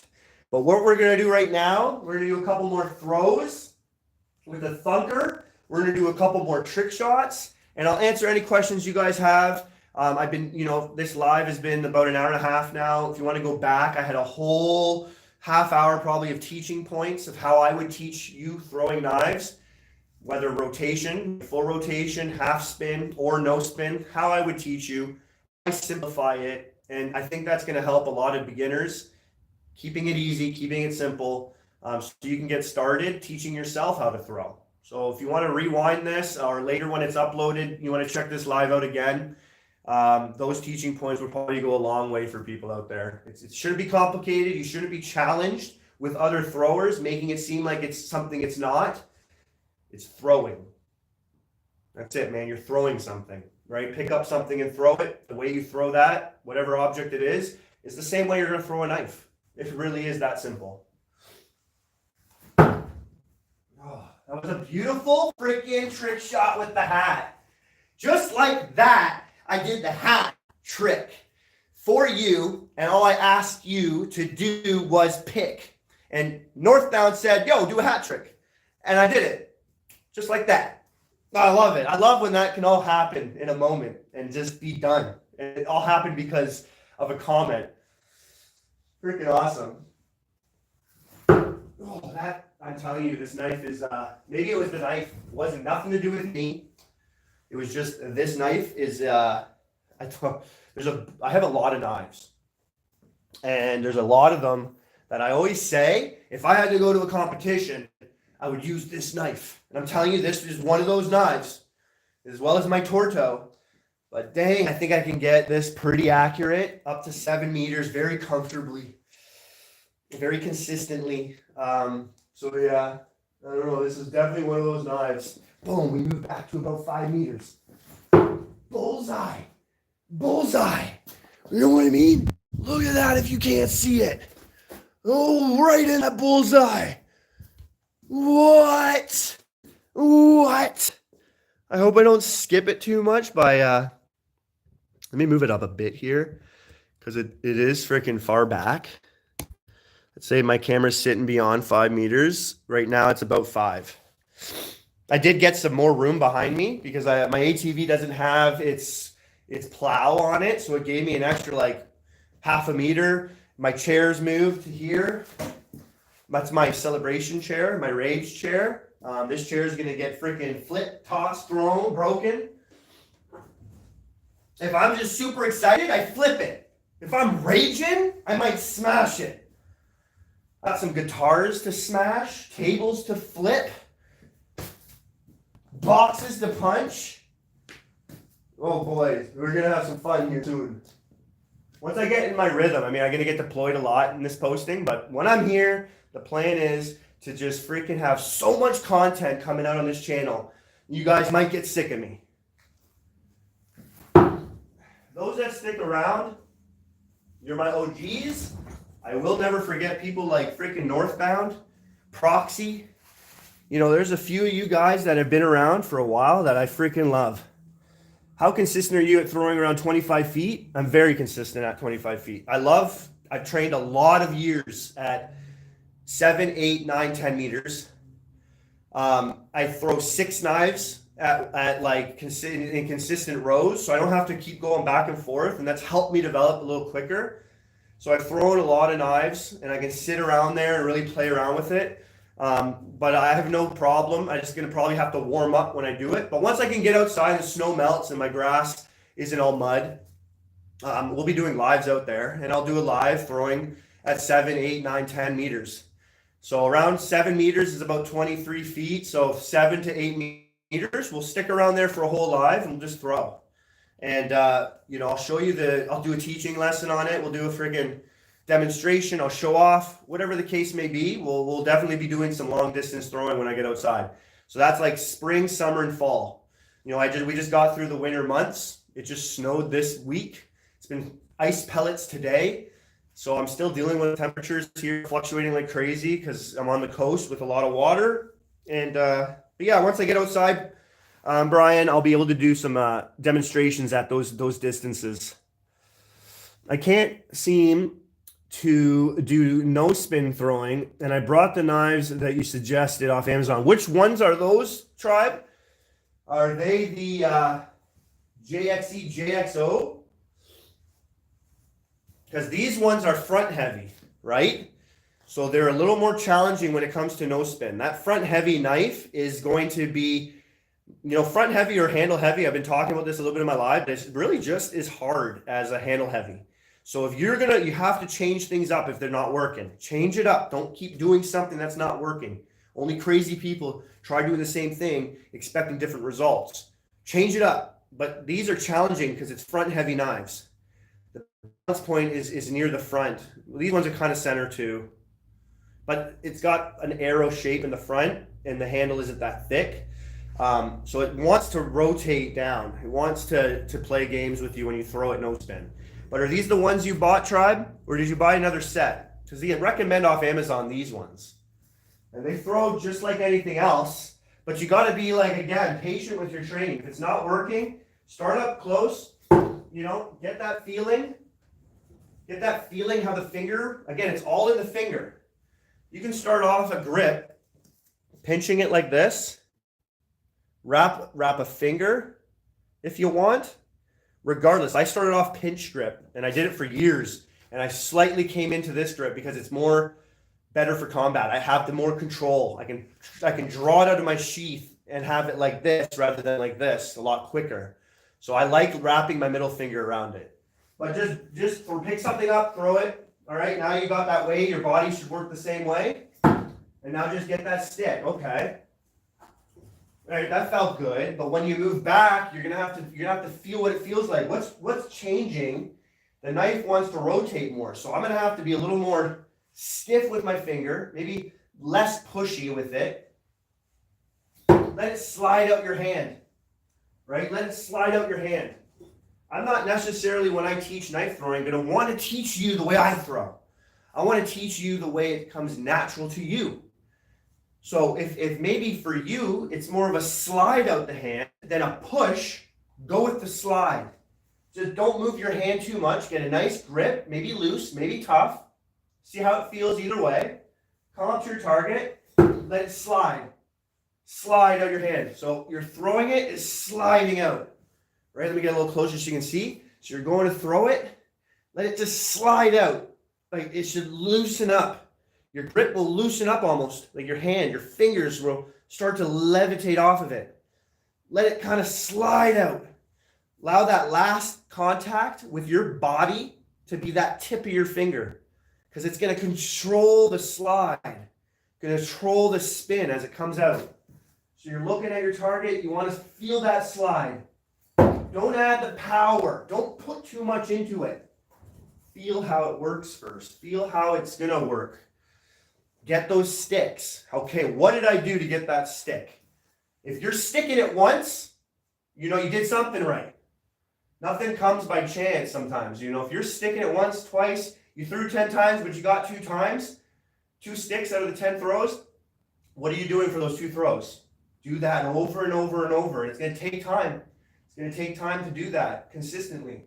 So if you're getting a bunch of sticks, you feel happy, half hour went by, and you're moving back now, and you're not getting any more sticks, don't move that much. If you're getting all your sticks right here, and you're about 2 meters away, stay there for a bit. Slightly move back. Just take a little half step back. Keep doing it. All right, I got another half hour with really no drops. I'm gonna take a little step back again. Oh, I feel like my shoulder's going back more now. I can feel that slight difference now at this distance to get that stick I'm looking for.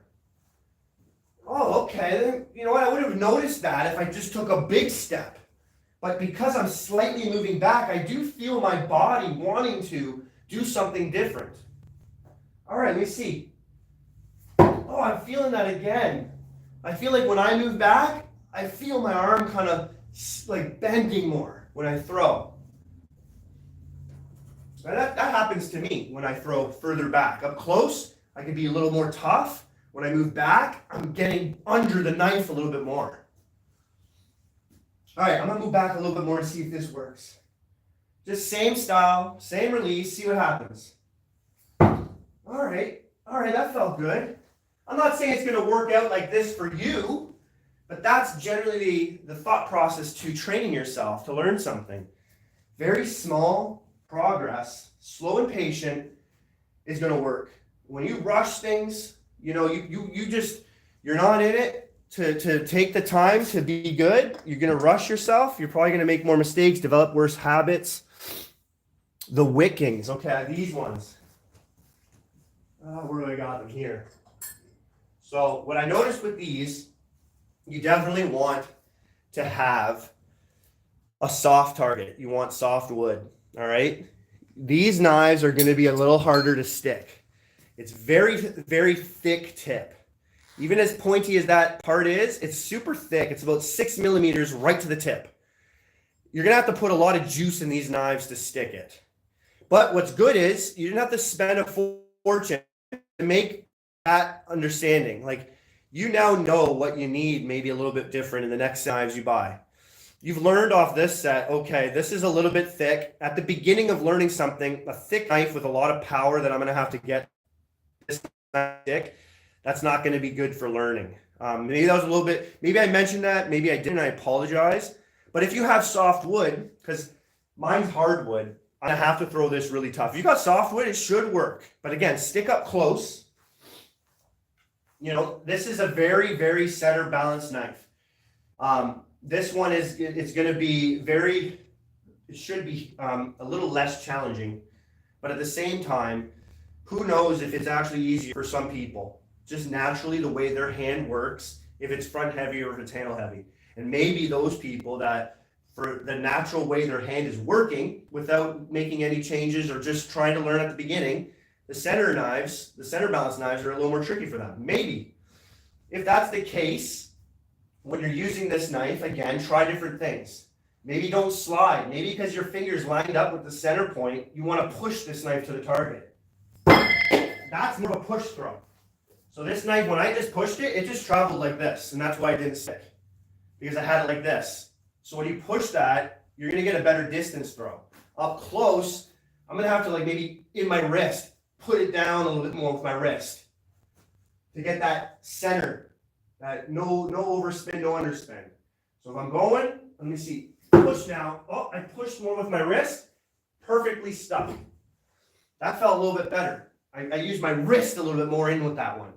And I always tell people my wrist is not loose. So I have the ability of using my wrist to add power. And I don't have to use my finger then. I use my wrist. Sometimes I use my finger. Sometimes I use it all together. Sometimes I just use my wrist.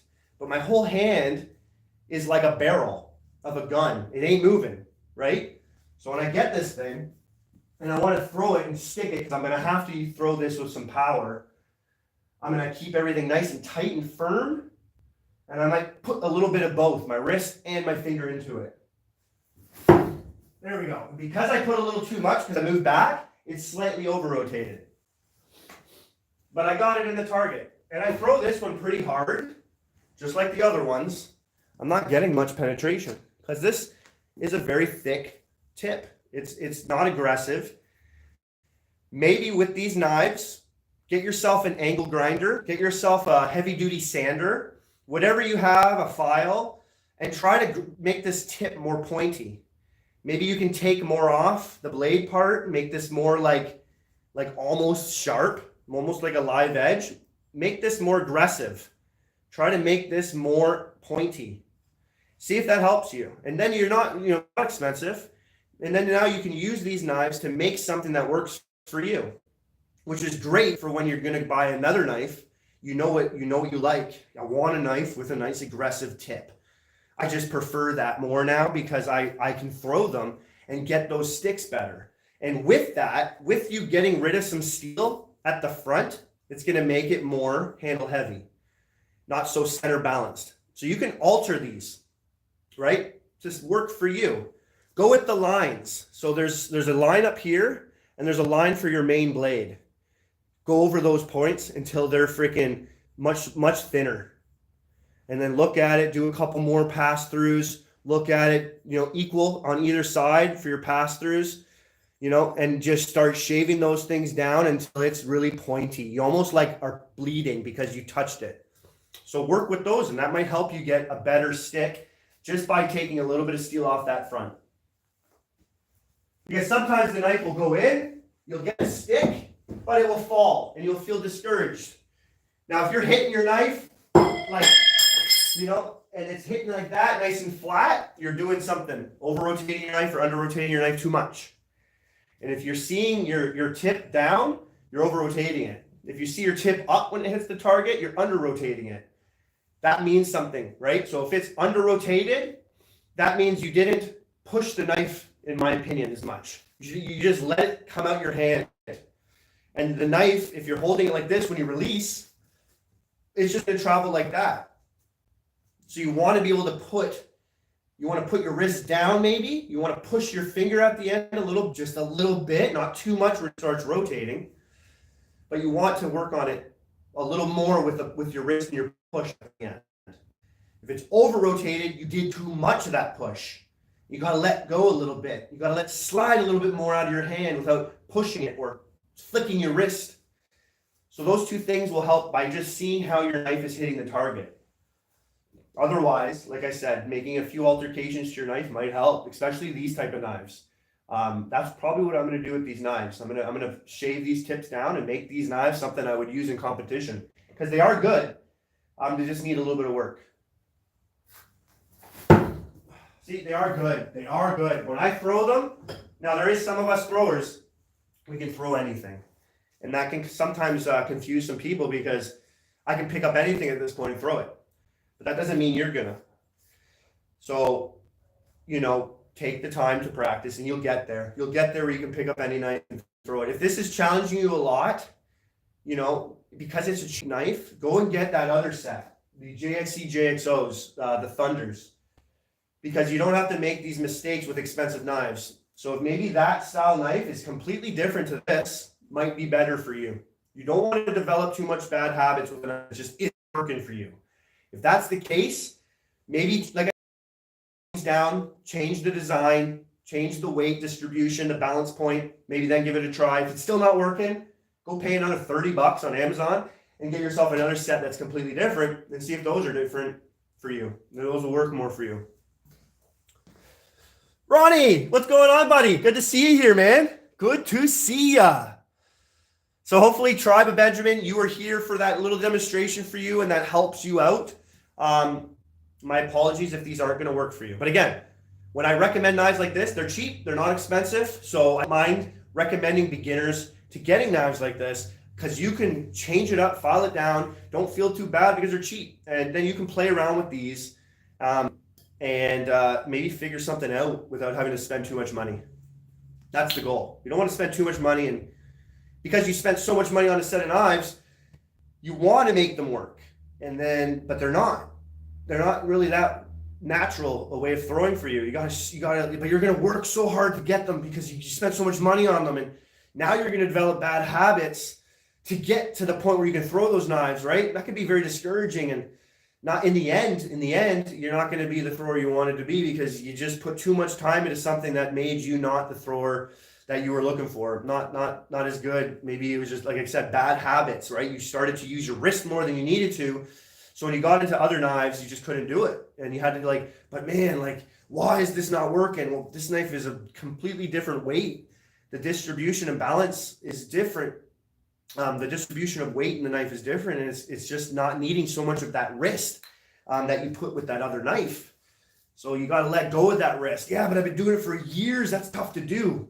Exactly. You develop a bad habit in knife throwing. That's not going to translate for your other knives. Your work that you're putting into those other knives, you're gonna have to be different. You're gonna have to change it all up now.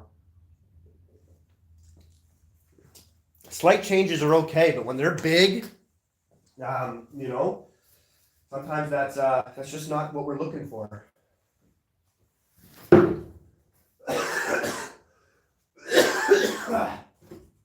Yeah, these knives work for me, man.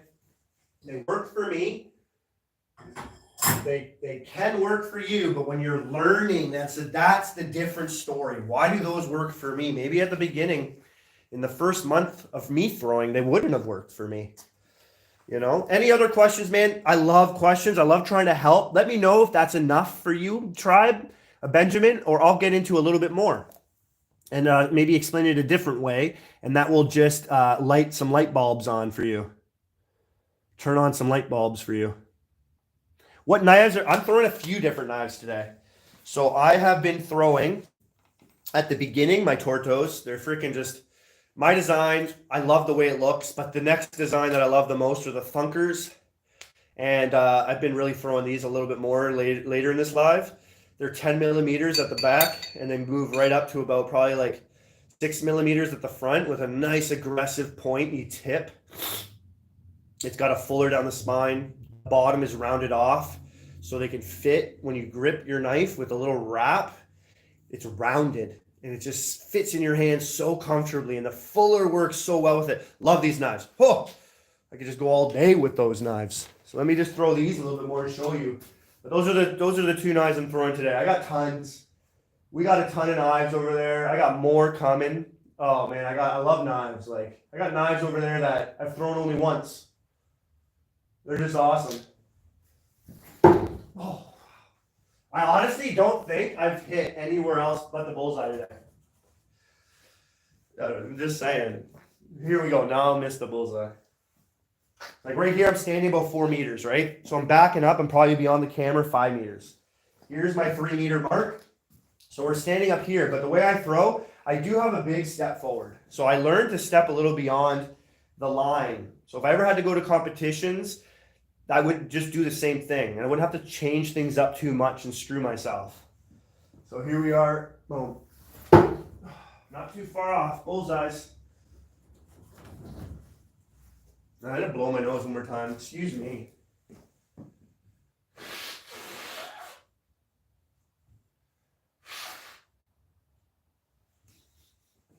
Honestly wish I can have another coffee or something here. I'm just drinking some water and something a little warmer. I drink a lot of bone broth. If you don't know about it, bone broth is my new thing. I do it every day. Bone broth is so freaking good.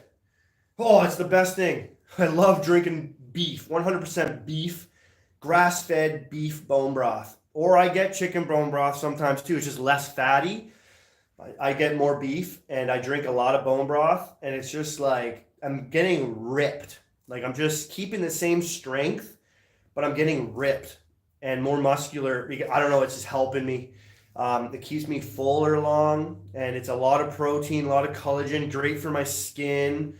I sleep better. It helps relax your body, and it's super, there's just nothing bad about bone broth. Get yourself some bone broth.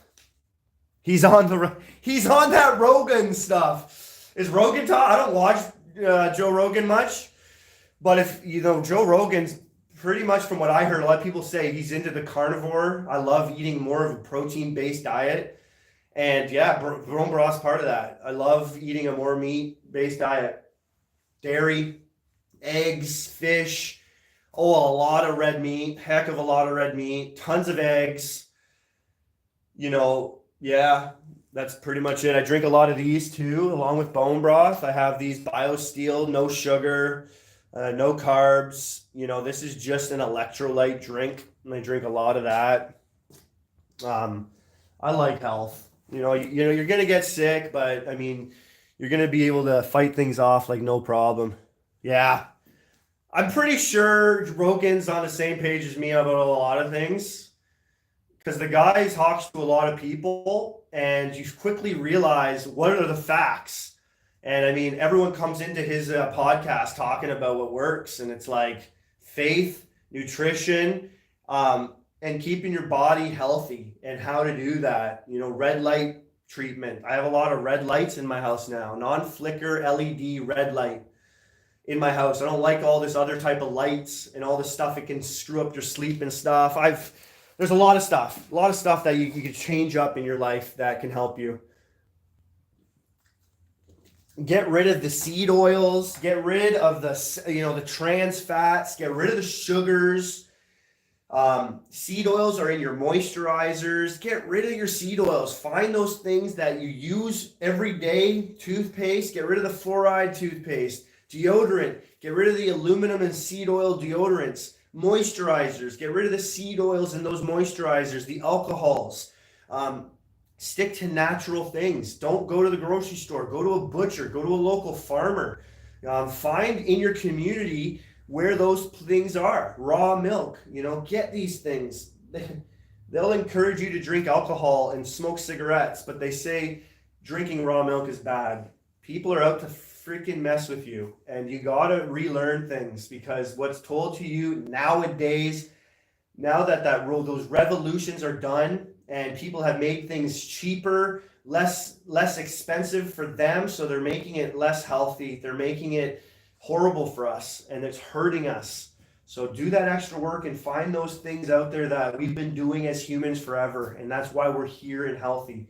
Not nowadays. We have like 100 more cancers and all these different diseases out there. Well, it's because what we're eating. It's because of all the electronics. We're not going and getting our vitamin D in the sun. We think we can get our vitamin D in a supplement. The body doesn't want these forms of vitamins and minerals and nutrients is in supplement forms. If you can get vitamin D in the sun, go outside. Get away from your games and your computers. Go stand outside and get your vitamin D every day. That stuff's so important to narrow down the things you do every day that cause you to be either healthy or not, that cause you to have a good sleep or not, right? What makes you moody? What makes you lazy? Not that energy level that you need to have to get through a day with your kids at work. Our bodies shouldn't be shutting down. We are able to be resilient and tough and strong, and we should be able to do things like with no problem. You got your day done, you got to deserve a good sleep. You shouldn't feel sleepy at 3 o'clock in the afternoon. There's reasons why. It's what you're eating. It's how you're sleeping. It's how much water you're drinking. Are you drinking pop? Are you drinking energy drinks? You wake up in the morning and you're pounding down rock stars? No, don't do that to yourself, man. You're drinking beer every night? You're having a beer every night? You think your young body is going to allow you to drink beer every night when you're not young anymore? That young body isn't going to last. You're going to have a rough adulthood. You're going to have a rough mid-age, 50 years old. You're going to start getting all these sicknesses and diseases. Don't do that to yourself and be like, oh, it's too late now. I can't make those changes. Do them now. Do them today, right now, while you're able to. Whoa, bullseye. All right, do you want to see a trick shot? What trick shots do you guys want to see? You know what? Let's throw and show some power. Let's throw through a frying pan. Let's get this frying pan up there. Why not? Why not? Let's do it. Let's do it. Oh man, why not? Because you know what? On this channel, we do those things. We do those things on this channel. Random, awesome, freaking things. All right, boom, boom. It's in there. It's ready. Yeah, I probably will throw through a hockey puck into a frying pan. I was thinking of doing that, going through the hockey puck into a frying pan, seeing if I can make a hole in the frying pan. Those are experiments for science. So sometimes I don't do them on lives, and sometimes I do. All right, through this frying pan, here we go. I'm using the Thunkers. Let's see if this tip looks exactly like that when I'm done with it. All right, you see that? All right, here we go.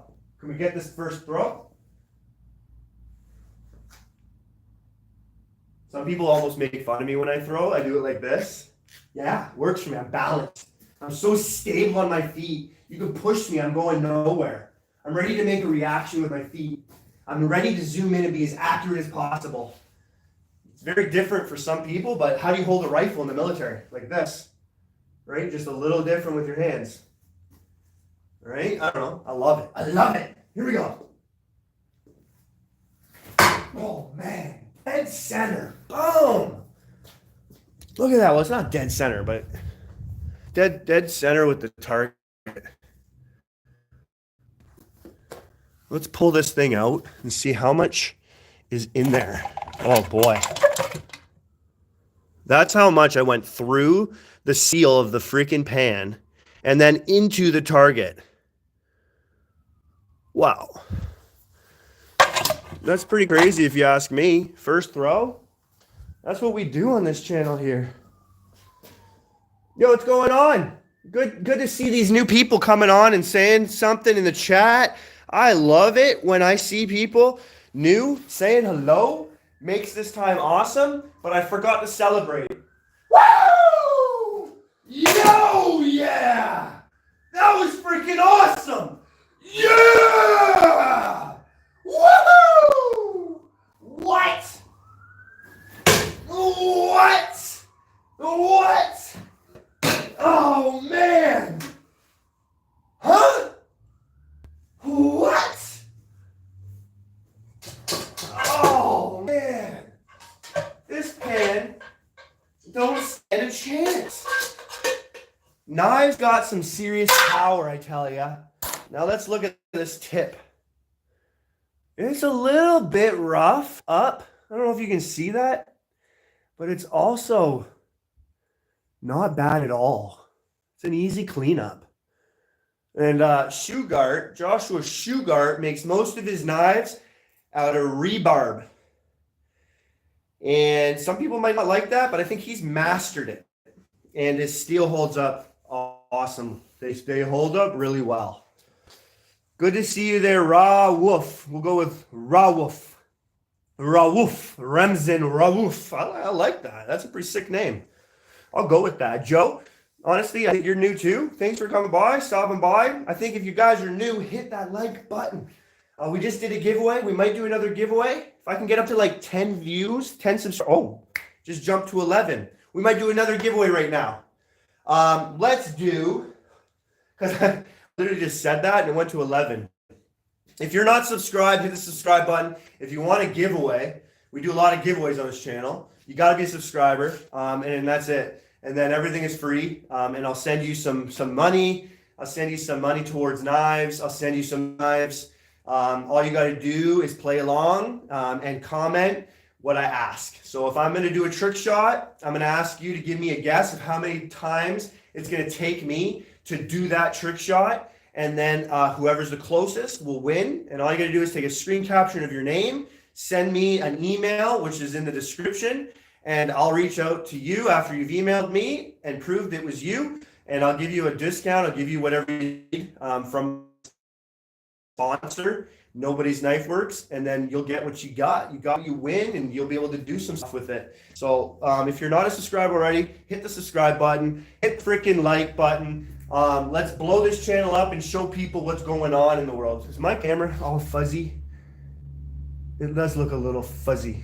I don't know why. Let's see if we can work that out here by just moving my camera a little closer. Sometimes when it's too close to my iPad, something happens there. Let's see. Let me know if that's better. Let me know if that's better. So I'm going to be getting a better camera soon, and I want it to be clear for you guys. I want the best quality on this channel. So we're going to be working out those kinks. If I can do a live with my GoPro, it's just got to be a shorter live because a GoPro battery doesn't last long. We'll do that. We'll just do more lives then. So here we go. I think we're going to do a giveaway if we still are up near 10 people. And I'll give away another 25 to 30%. 35% off is pretty much what I'm saying that I'm going to give away because I got a discount code called Coolest, COOLEST. You put that in the freaking cart promo code area. And then you'll get 10% off your order at Nobody's Knife Works, which is in the description if you want to check out that store. And then I'm going to give away 25%. So you're going to get 25% off and then 10% off, 35% off your order, which is a huge chunk of change off of $100, right? $200, you're saving more as you spend, but I mean, at the end of the day, you're going to be getting something for way cheaper with that discount. So give me a couple throws here. We'll think of something. If you have any ideas and you're watching, let me know what you want to see trick shot wise. Pin a can, pin a ring. I just did a hat trick. I caught a hat after I threw it in the air. I could do anything. You just let me know. Wow. These knives are freaking awesome. Let's see the quality. Did the quality improve? Yeah, I think it was too close. We corrected that. I love it. That was my first miss with a thunker. That was my first miss.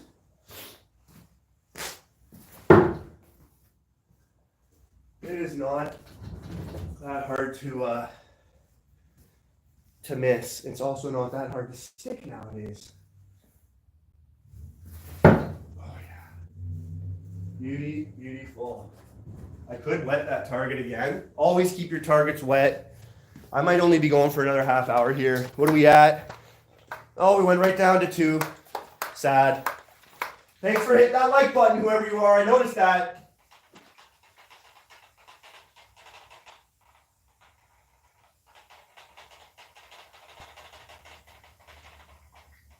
Yeah, we're also going to do a live, and it's going to be a little different live coming up. Once it gets a little warmer, we're going to go through therapy, exercises, stretching, how to keep the arm and the body healthy when you throw knives. We're going to do that type of stuff. I think what I want to do for this trick shot is get a knife through a hockey puck, because I'm one of the only guys in the world that can do that, and I can just do that over and over again. We're going to use different knife. I've done it with 2 knives, so this will be the 3rd time, the 3rd different knife. Now I'll have 3 different knives doing it, and I'm going to use the thunker here. Very thick tip, still very aggressive. I think I can get it done. How many times is it going to take me to get this knife through the puck? So part of this tip has to be protruding through the end of the puck. Wherever I hit it, I got to get this knife through it. How many throws is it going to take me to do that? Put your guesses in the comments, and I'll let you have 5-10 minutes to do so while I set this knife up on the target.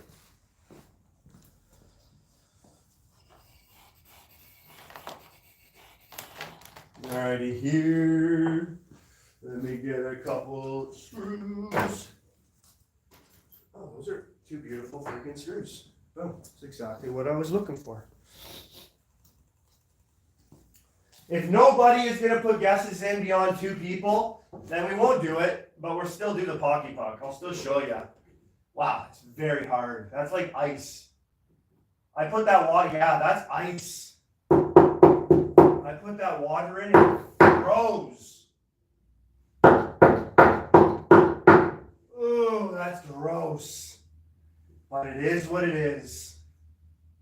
That just means this is going to be harder. This puck has been sitting outside, so it's frozen. That's a hard puck, not a soft, warm puck. And this target is frozen and it's ash wood. If there's a way to make a trick hard, I made it the hardest possible. I have nothing helping me out here. Nothing is helping me out here. Don't let anyone freaking tell you otherwise. This is as hard as it's going to be for somebody to hit a hockey puck. I'm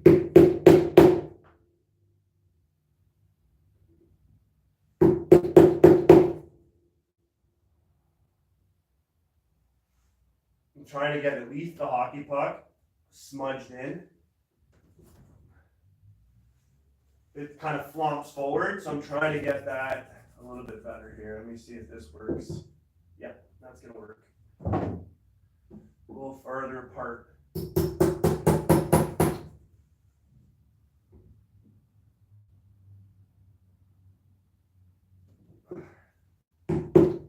Beautiful. That looks good. I'll show you what that looks like. All right, we got no guesses. That's okay. We're working on our channel. We're working on our channel. We're gonna throw a hockey puck. Sorry, we're gonna throw a knife through a hockey puck, and we're gonna use the thunkers. All right, there's hockey puck. It's up there. My target is frozen. My target is the hardest wood out there. It's ash wood. If you don't know, they make hockey pucks out of ash wood. And that means it's a very hard wood. We're going to throw the thunker through it. We're going to throw a knife that I've never used. Where did I put it? Through this target.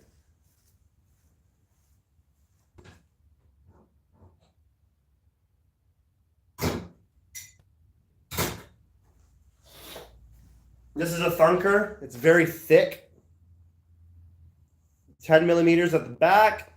It's probably about close to 7-8 millimeters in the front. We're going to throw this through the hockey puck. Part of this knife has to be protruding beyond the hockey puck. The hockey puck is frozen. It's been sitting in a temperature around 0 degrees for weeks. The target is ash wood. I've wet it with water today, and the water has frozen because it's probably close to 0 degrees in my garage right now. So it is a hard puck and a hard wood behind it. Am I going to be able to get this knife through the hockey puck? We're about to see this live. I've done this plenty of times live, so of course I can do this, but I've never done it with this knife before. So let's see. How many times? Am I going to be accurate? Am I going to hit the knife in a different way and it's not going to work? We'll see. We'll see. Here we go. This is not easy for anybody out there. I don't think there's anybody but me that has done this before with a false edge knife. Like, this isn't sharp, it's just pointy. And I'm doing it with a different knife right now. So all those doubters, I'm using a bunch of different knives. I didn't alter this one, I just grabbed it. It is what it is, just a knife. Here we go. This does take a lot out of me. Like, this is like all the power I have, I'm putting it into it. I'm maintaining my accuracy because I got a little freaking puck over there. Probably about 3 inches diameter, like the roundness of it is about 3-inch puck. There we go. All right. I'm just getting myself psyched and getting myself ready because this is probably the hardest it's going to be. That puck is harder than it's ever been. It's frozen. And the target is freaking hard right now too. And this is the thickest knife I've used.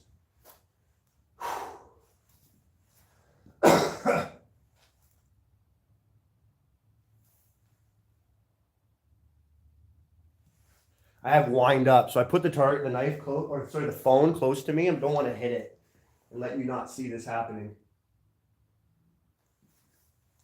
Oh, right above it. One thing about the way I throw, my accuracy is on point. It is what it is. When I throw with a lot of power, around 10 feet, 11 feet, I'm good at keeping it accurate. That's tough for some people, but I'm very good at keeping it accurate. A lot of people say the more power you add, the less accurate you'll be. But if you're training for that, you can overcome it. And I have.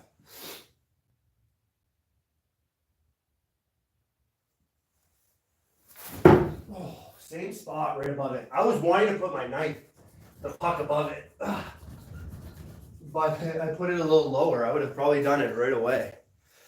All right, we got no more comments. We just got a couple people watching. But a lot of people watch these lives later on. So if you are, you're going to be able to see this live. This happened live.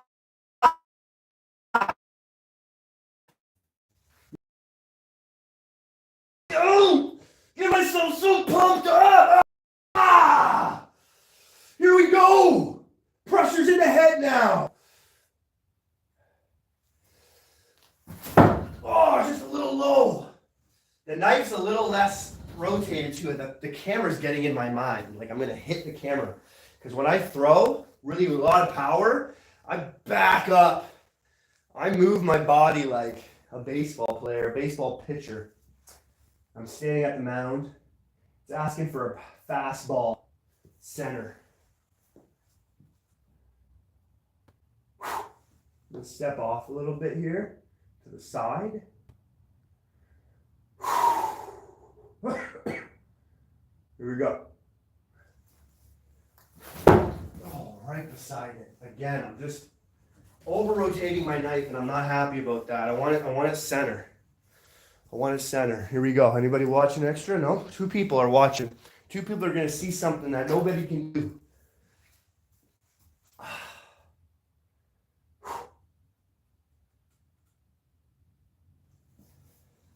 Oh, man. I hit right beside it. Oh, oh.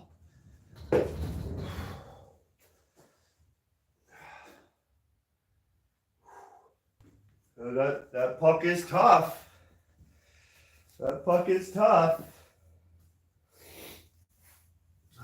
See how my accuracy is just like literally right around the puck? I don't know. You got to notice those things because that's also a great display of skill right there. Not trying to like build myself up, but powerful, hard throws.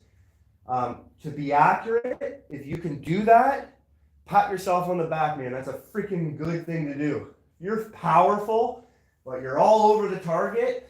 I wouldn't even celebrate because that's a power without control. Power without control is not something anybody should be going for. You gotta have control of your power. With great power comes great responsibility, right?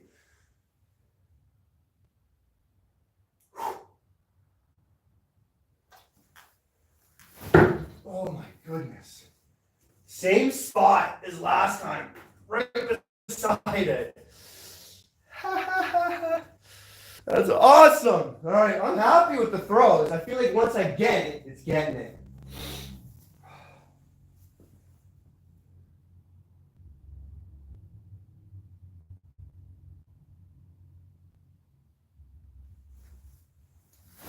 Oh man, almost the same spot, slightly above.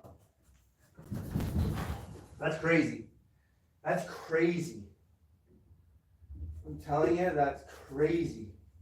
Just to be able to do that.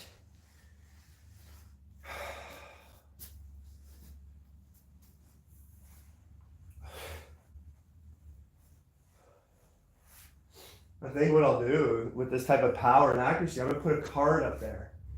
And I'm going to hit the card with power, like as if I'm trying to throw through a hockey puck. I'm going to hit that card over and over and over and over and over and over and over again. Maybe we'll do that to end off this live, or maybe we'll do that next live. That will be my live. We'll do that over and over and over. How many times in a row can I hit that card with serious power?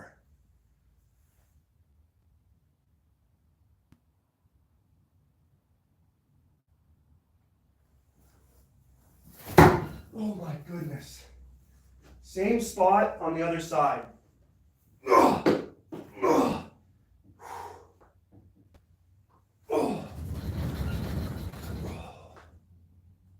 Oh my goodness. That would have been probably like, I would love to see this hockey puck blow up. Split in half because it's so hard. Right? I think the harder the puck, the colder the puck, it would do that. I wouldn't have any room to flex. Ooh, I threw a lot with that one.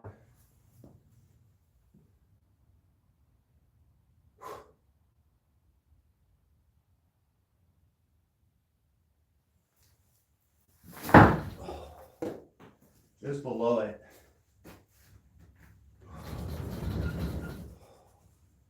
Oh, that bent my knife. That bent my knife coming out. Oh man, it's a flexible steel.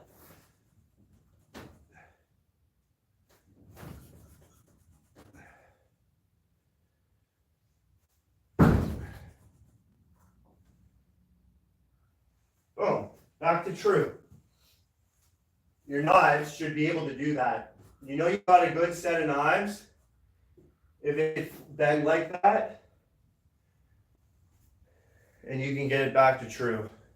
That tip, when I pull it out, I like to pull my knives out, lifting up and down. Sometimes I go side to side and I forget, and you can bend your knives that way if you do that. If you go up and down, you're not going to bend your tips that up and down. Pull it with the blade, against the blade, not to the side and to the side of the blade. That's how you should pull your knives out. If you're getting the penetration I am. If you're not getting that much penetration, you just wiggle it out, no problem. All right, so the knife is, I don't know if you can tell, slightly not true. That's just gonna make this harder, but who cares? Here we go, we're throwing a knife through a hockey puck. The hockey puck is frozen, hard. The target is ashwood frozen. We're using a different knife here. Here we go, no spin. No spin power display.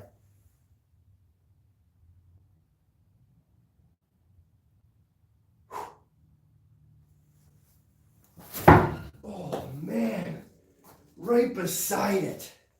So close, it threw the freaking puck. Up and down. Good, see? Pull your knife out, up and down. Up and down. You won't bend it that way. Wow, that was a beast throw. Here we go, throwing a knife through a hockey puck. I'm Josh, we're throwing a knife through a hockey puck.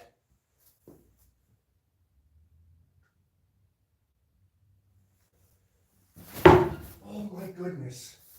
I've never done that before. Not like that. I threw it through the hockey puck and it stayed in the target. What? Yeah, it's a little bit closer to the edge. So it split it, but it stayed in freaking target. That's insane. That's probably the best because that knife is probably heaviest out of all the knives I've used to do this. Let's pull this and it stayed the freaking target. We're going to do it closer to the center. We'll do this again. Still, freaking awesome achievement right there. That's unreal. Oh my goodness. We'll go upside down here. Like that. Honestly, that's it right there. That's it right there. That was freaking awesome. That's it right there. All right, here we go. Take two. Hit the like button. Hit the subscribe button. You just saw a knife go through a hockey puck and then into the wood and stick it. Look, I could almost pin a hockey puck. I can almost throw it and pin it. That might happen. I think I'm going to try that. Throwing a hockey puck and sticking it to the target. Now you're going to have that perfectly match. It's going to have to hit the target, not be any distance in between that much. Not that much to be able to stick it. But I'm going to attempt that with this knife. I feel like this knife will do that. I'm going to throw a hockey puck and pin it. That's pumped me up. That's pumped me up to do that. Maybe I'll do that tonight. That sounds awesome. Let's get this again.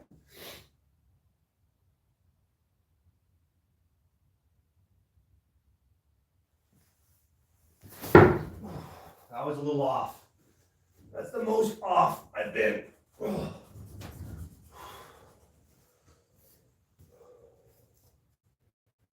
That did bend it up. This is a very, very bendy steel. Very flexible. All right, we're doing this. What's going on? What's going on, everybody? I'm just going behind my camera sometimes to check if any comments I have an iPad behind me. We're throwing through a hockey puck. Again, I just did it and stuck it. I stuck it. So I'm Josh. We're throwing a knife through a hockey puck.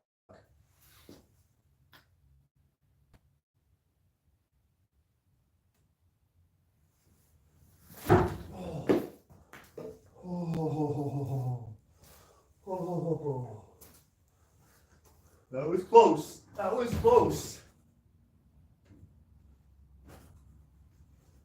freaking close.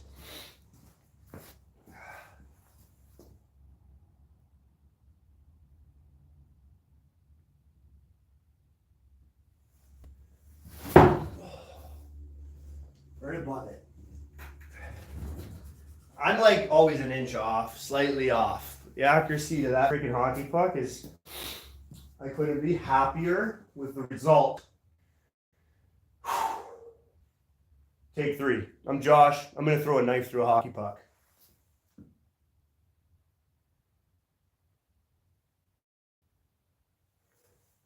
Oh man, that's a bullet. Oh man, that thing's curving. I don't know if you noticed that. There we go. Take 2. Come on!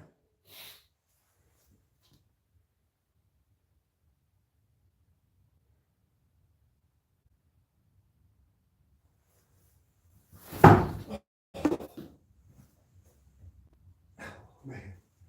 Talk about the same thing over and over and over and over again. Same spots.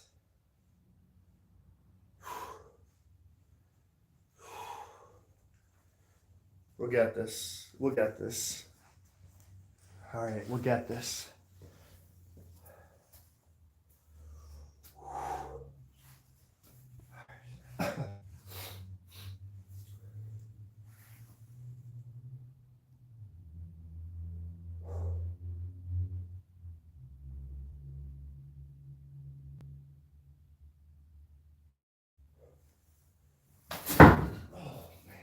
It's crazy how I'm not missing much, but for some freaking reason, I'm not able to get the hockey puck. It's weird. That's always been weird to me. I'm just like circling it. Not all over the place. My accuracy, my groupings are freaking incredible, but I can't get it some days inside the puck. I'll get it. It's just crazy. Crazy just to think that. Very, very like precise knife throwing, like with these types of things you're doing, like these types of things. Oh,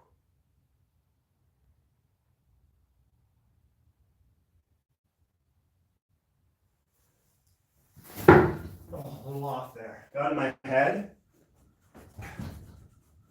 At least I'm bending my knife back to true. My knife is right on now, straight. All right, I feel like it's happening soon. Here we go. Like you don't know what's going on in my head, but I'm telling you something. My mind rambles. I was just thinking about like getting in to help my kids out with the night. I wanted some ice cream, and I thought about that before I threw, and I was a little off. No joke. It's good to clear your mind on tricks like this. The accuracy will definitely improve if you clear your mind and just focus on where you're hitting.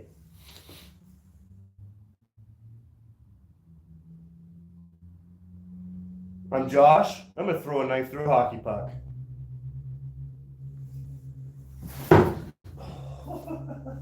One of these days that will go. Here we go. Here we go.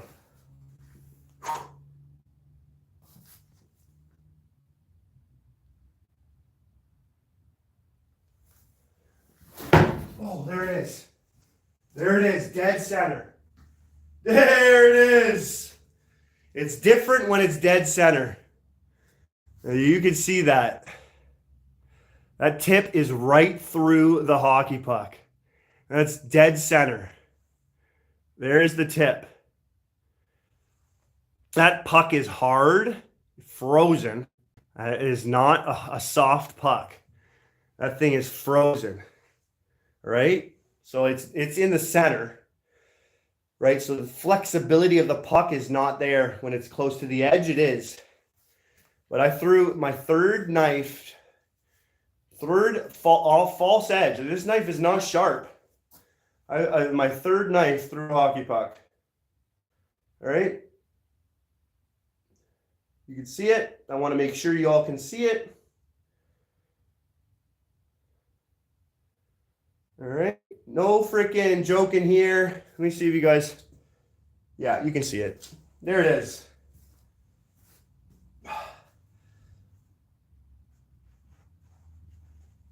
Oh, wow.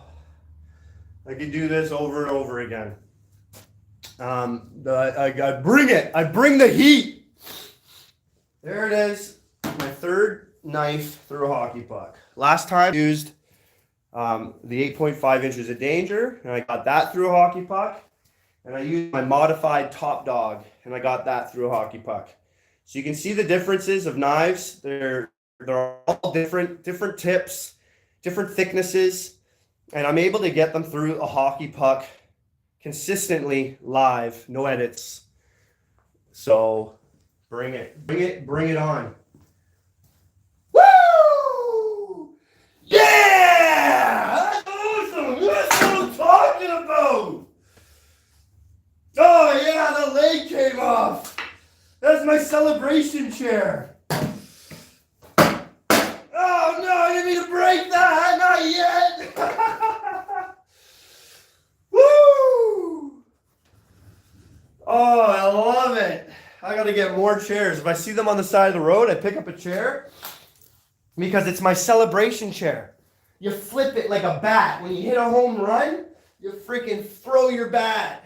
Same thing. If you get what you're getting, you gotta freaking throw something. I freaking love it. That was awesome. Whoever is watching, man, this type of stuff is awesome, man. Knives is like, it's one of the most deadliest things out there, in my opinion. When it comes to throwing a weapon, like a spear, all these other weapons, you know, slingshots, whatever. Throwing axes and tomahawks are deadly, but throwing a knife is like a bullet. You know, a bullet's the best. Bombs, bullets. You know, I'm not getting too technical here in something that's hitting you and not exploding. Even though bullets explode to get its power and velocity and all that crap. This is throwing. Like, you're throwing a weapon. Knives are intense. They're freaking intense, man. There's no limit almost to it. If I had a ballistic dummy up there with that power, I think I'd go through the head and out the other side and into the target and stick it. I would love a ballistic dummy. If you guys know people, you got some sponsors out there, reach out to me, send me a freaking ballistic dummy. I would love to demonstrate some serious power. I've seen this done with other people, and there's no one that can hit this ballistic dummy like me. Honestly, I'd go right through the eyeball out the other side, and then the dummy's head wouldn't flomp around. It would go right through that thing. Stick it to the target. It'd be like Arnold Schwarzenegger. Stick around. When he threw the knife through the guy's chest and it was into the board, he's like, stick around. That's something I would do. Literally do.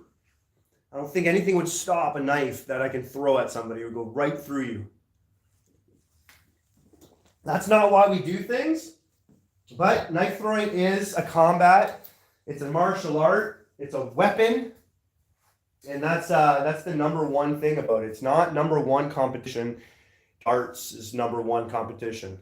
Knife throwing is not anything but combat. Beyond that, it becomes a sport. You know, just like the games that use guns. First, that gun was meant to be a weapon. Then, you know, it moved into shooting it. Other things that those triathlons they do, where they have the gun on their skiing and they stop off and they shoot targets and they get skiing again. It's not triathlon, but it's a sport. Oh yeah, so that was awesome. I'm pumped about this live. We did a giveaway. I was trying to do another giveaway, but nobody was really participating. So it is what it is. It's your loss. If somebody's making a comment, 2 people are guessing through the giveaway, I'll do it. But if you're not, then you're not, and that's your loss. Trying to do some giveaways a lot more on this channel so that people that are trying to get into knife throwing can get a set of good knives for dirt cheap. And that's going to help you out a lot more. But we did a lot. I want to keep throwing, but it's like been 2-something hours. Nobody does lives as long as me. It's been 2 hours and a half, 2.5 hours. There's no one online that does lives like me. I think I went up to 4 hours once. I'll do 6 hours. When the summer hits and I got a bonfire out there and it's super nice weather, frick, I'll go forever. I don't stop. And I'll do trick shots all day. We did what? 2? We did a can pin, we did a hat trick, we threw a knife through a hockey puck. So we did like 3. We crushed it today. Today was a great live. Very happy with it. I hope you are. Glad everyone stopped by. I am sponsored by Nobody Knife Works. So you can use my discount code if you haven't won, and you can still get 10% off if you use the word coolest at checkout. In my description, you'll see my email if you need to reach out to me for help. I leave the shop link, so you can click on that and you can go see Nobody Knife Works shop, and you can see what's out there. He's only growing. He's only going to get better. He's only going to get new websites, so he's going to get his own. He's not going to sell off Etsy or other places. And the stock he's going to put in out there is just going to get bigger and bigger. So stay tuned for that. It's going to just start being awesome stuff coming out. But yeah, you can use my code, get coolest, get 10% off, which is always good to save some money. But if you're going to do if I do giveaways and you win, you can get up to 35% off. Sometimes I give out $100 towards Nobody Knife Works. That's always awesome to get $100 because you can get yourself a free knife. And sometimes he sends you 3 knives for free, and you're getting like $200 and some free. So that has happened on my channel. So I'm hoping to do that all more and more often as I get more people on this channel watching and participating, and not just kind of sitting in the background, which is totally fine. I'm gonna sit in the background, not say anything, but just watch. Totally cool. But a lot of stuff's coming out. I'm still uploading trick shots that I have saved. I do so much when I come out here. It's my trick shot laboratory, and I just put out freaking videos back to back to back to back. So content's all coming out, trying new things. If you have any suggestions, you want to see something done, then just let me know in the comments, and I'll do it. If you want to see something teaching wise, trick shot wise, whatever it is, I'll do it for you. I'm not holding back anything on my channel too, so I try to get you guys the best information without trying to I'm not trying to offend anybody. People get offended when you try and talk about the truth or get to the truth. To get to the truth, sometimes you gotta make examples of people and say what's right and what's wrong, what might help, might not help. I'm not here on this channel trying to offend anybody. I'm also not trying to attack anybody. I'm just trying to get you the best information, the best knowledge to do something that you want to do. And holding back information is only going to hurt you. So not on this channel am I doing that. I'm not trying to lie to you because I don't agree with something. If I don't agree with something and I'm wrong, tell me. Tell me there's something about what I'm saying is wrong. And if I agree or if it makes sense or it's right, and I'll humble myself and say I was wrong, I'm sorry, I made a mistake there, and we learn together too. Oh, I'll just hit bullseye after bullseye after bullseye, after bullseye after bullseye after bullseye after bullseye. And then I'll miss to show you that I'm human.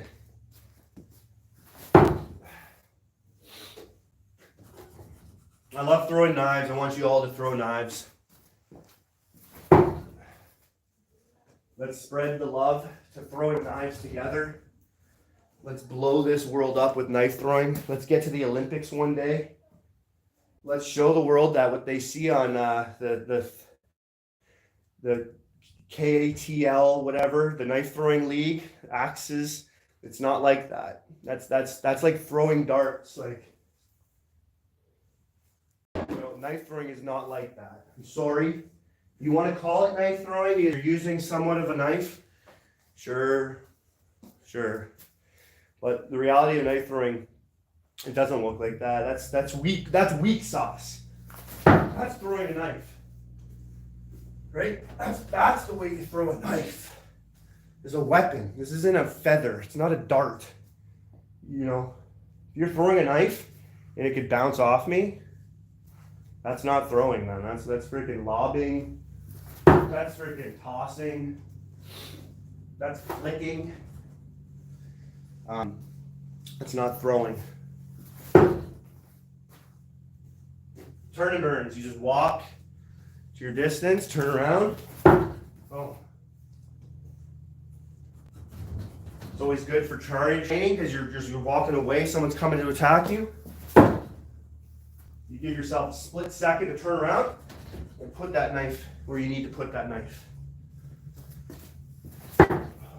See if there's any more comments. We'll wrap this up. Throwcessive, what's up? Nice to see you. Yeah, we're just rocking it today, man. Doing a lot. This live was awesome. A lot of stuff happened on this live. A lot of conversation. A lot of information. Rapping and rhyming.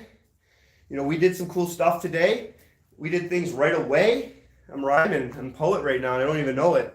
Just a great live today. I was really happy finally to get out. It's been a while. We did a giveaway. Wanted to do another giveaway. Didn't happen. Not a lot of participation throughout, just at random times, but we'll get there, right? This channel will get there one day. One day, 10 years from now.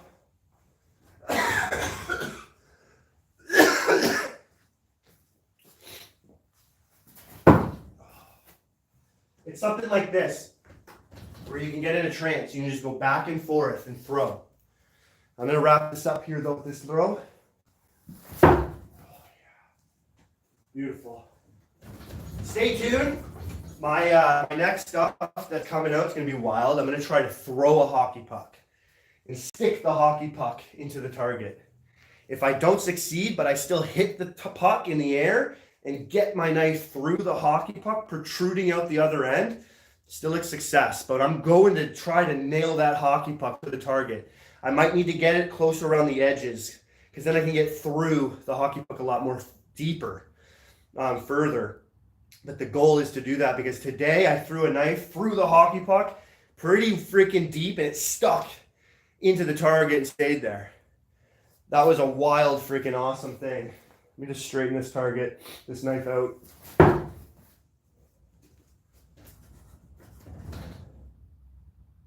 right, that looks good. All right, I'm happy. Thank you, everybody. Processive, sorry that I'm ending. Check this live out afterwards.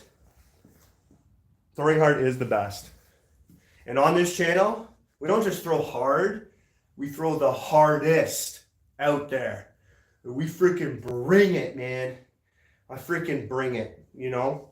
Anybody out there, bring it, I bring it. I throw the hardest.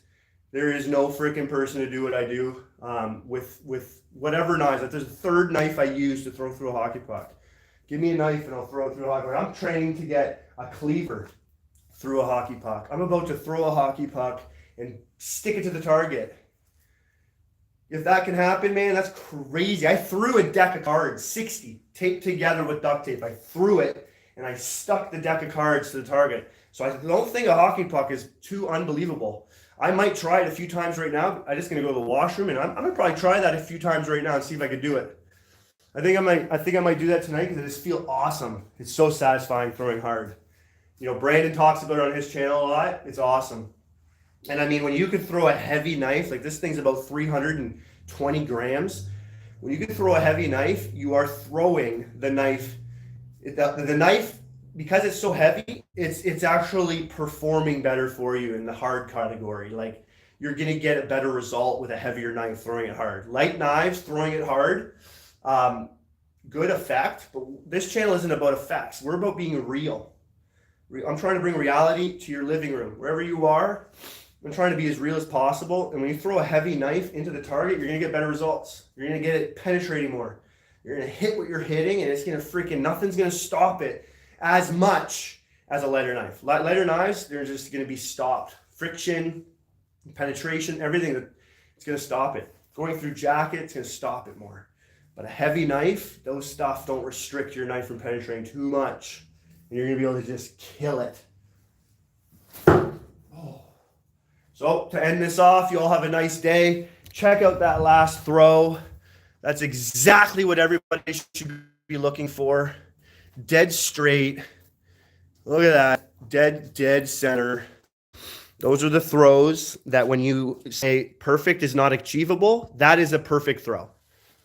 You might not be able to do that every time. So, okay, I'm not perfect. Right, no one is. And no one should expect that of anybody. But that is a perfect throw. So you all have a good day. Stay tuned. We don't know what's happening on this channel, when it's happening. So hit the notification bell. That will help you out to know when I'm live, when I'm coming on and stuff. So you don't miss out on any giveaways. And we can get more people involved, more people learning how to throw. Keep things simple so people can learn themselves and not get discouraged and not throw at the end. We want you to stay to be a thrower. You know, spread the love of throwing so we can get this community bigger. Yeah. Yeah. So I hope you enjoyed that.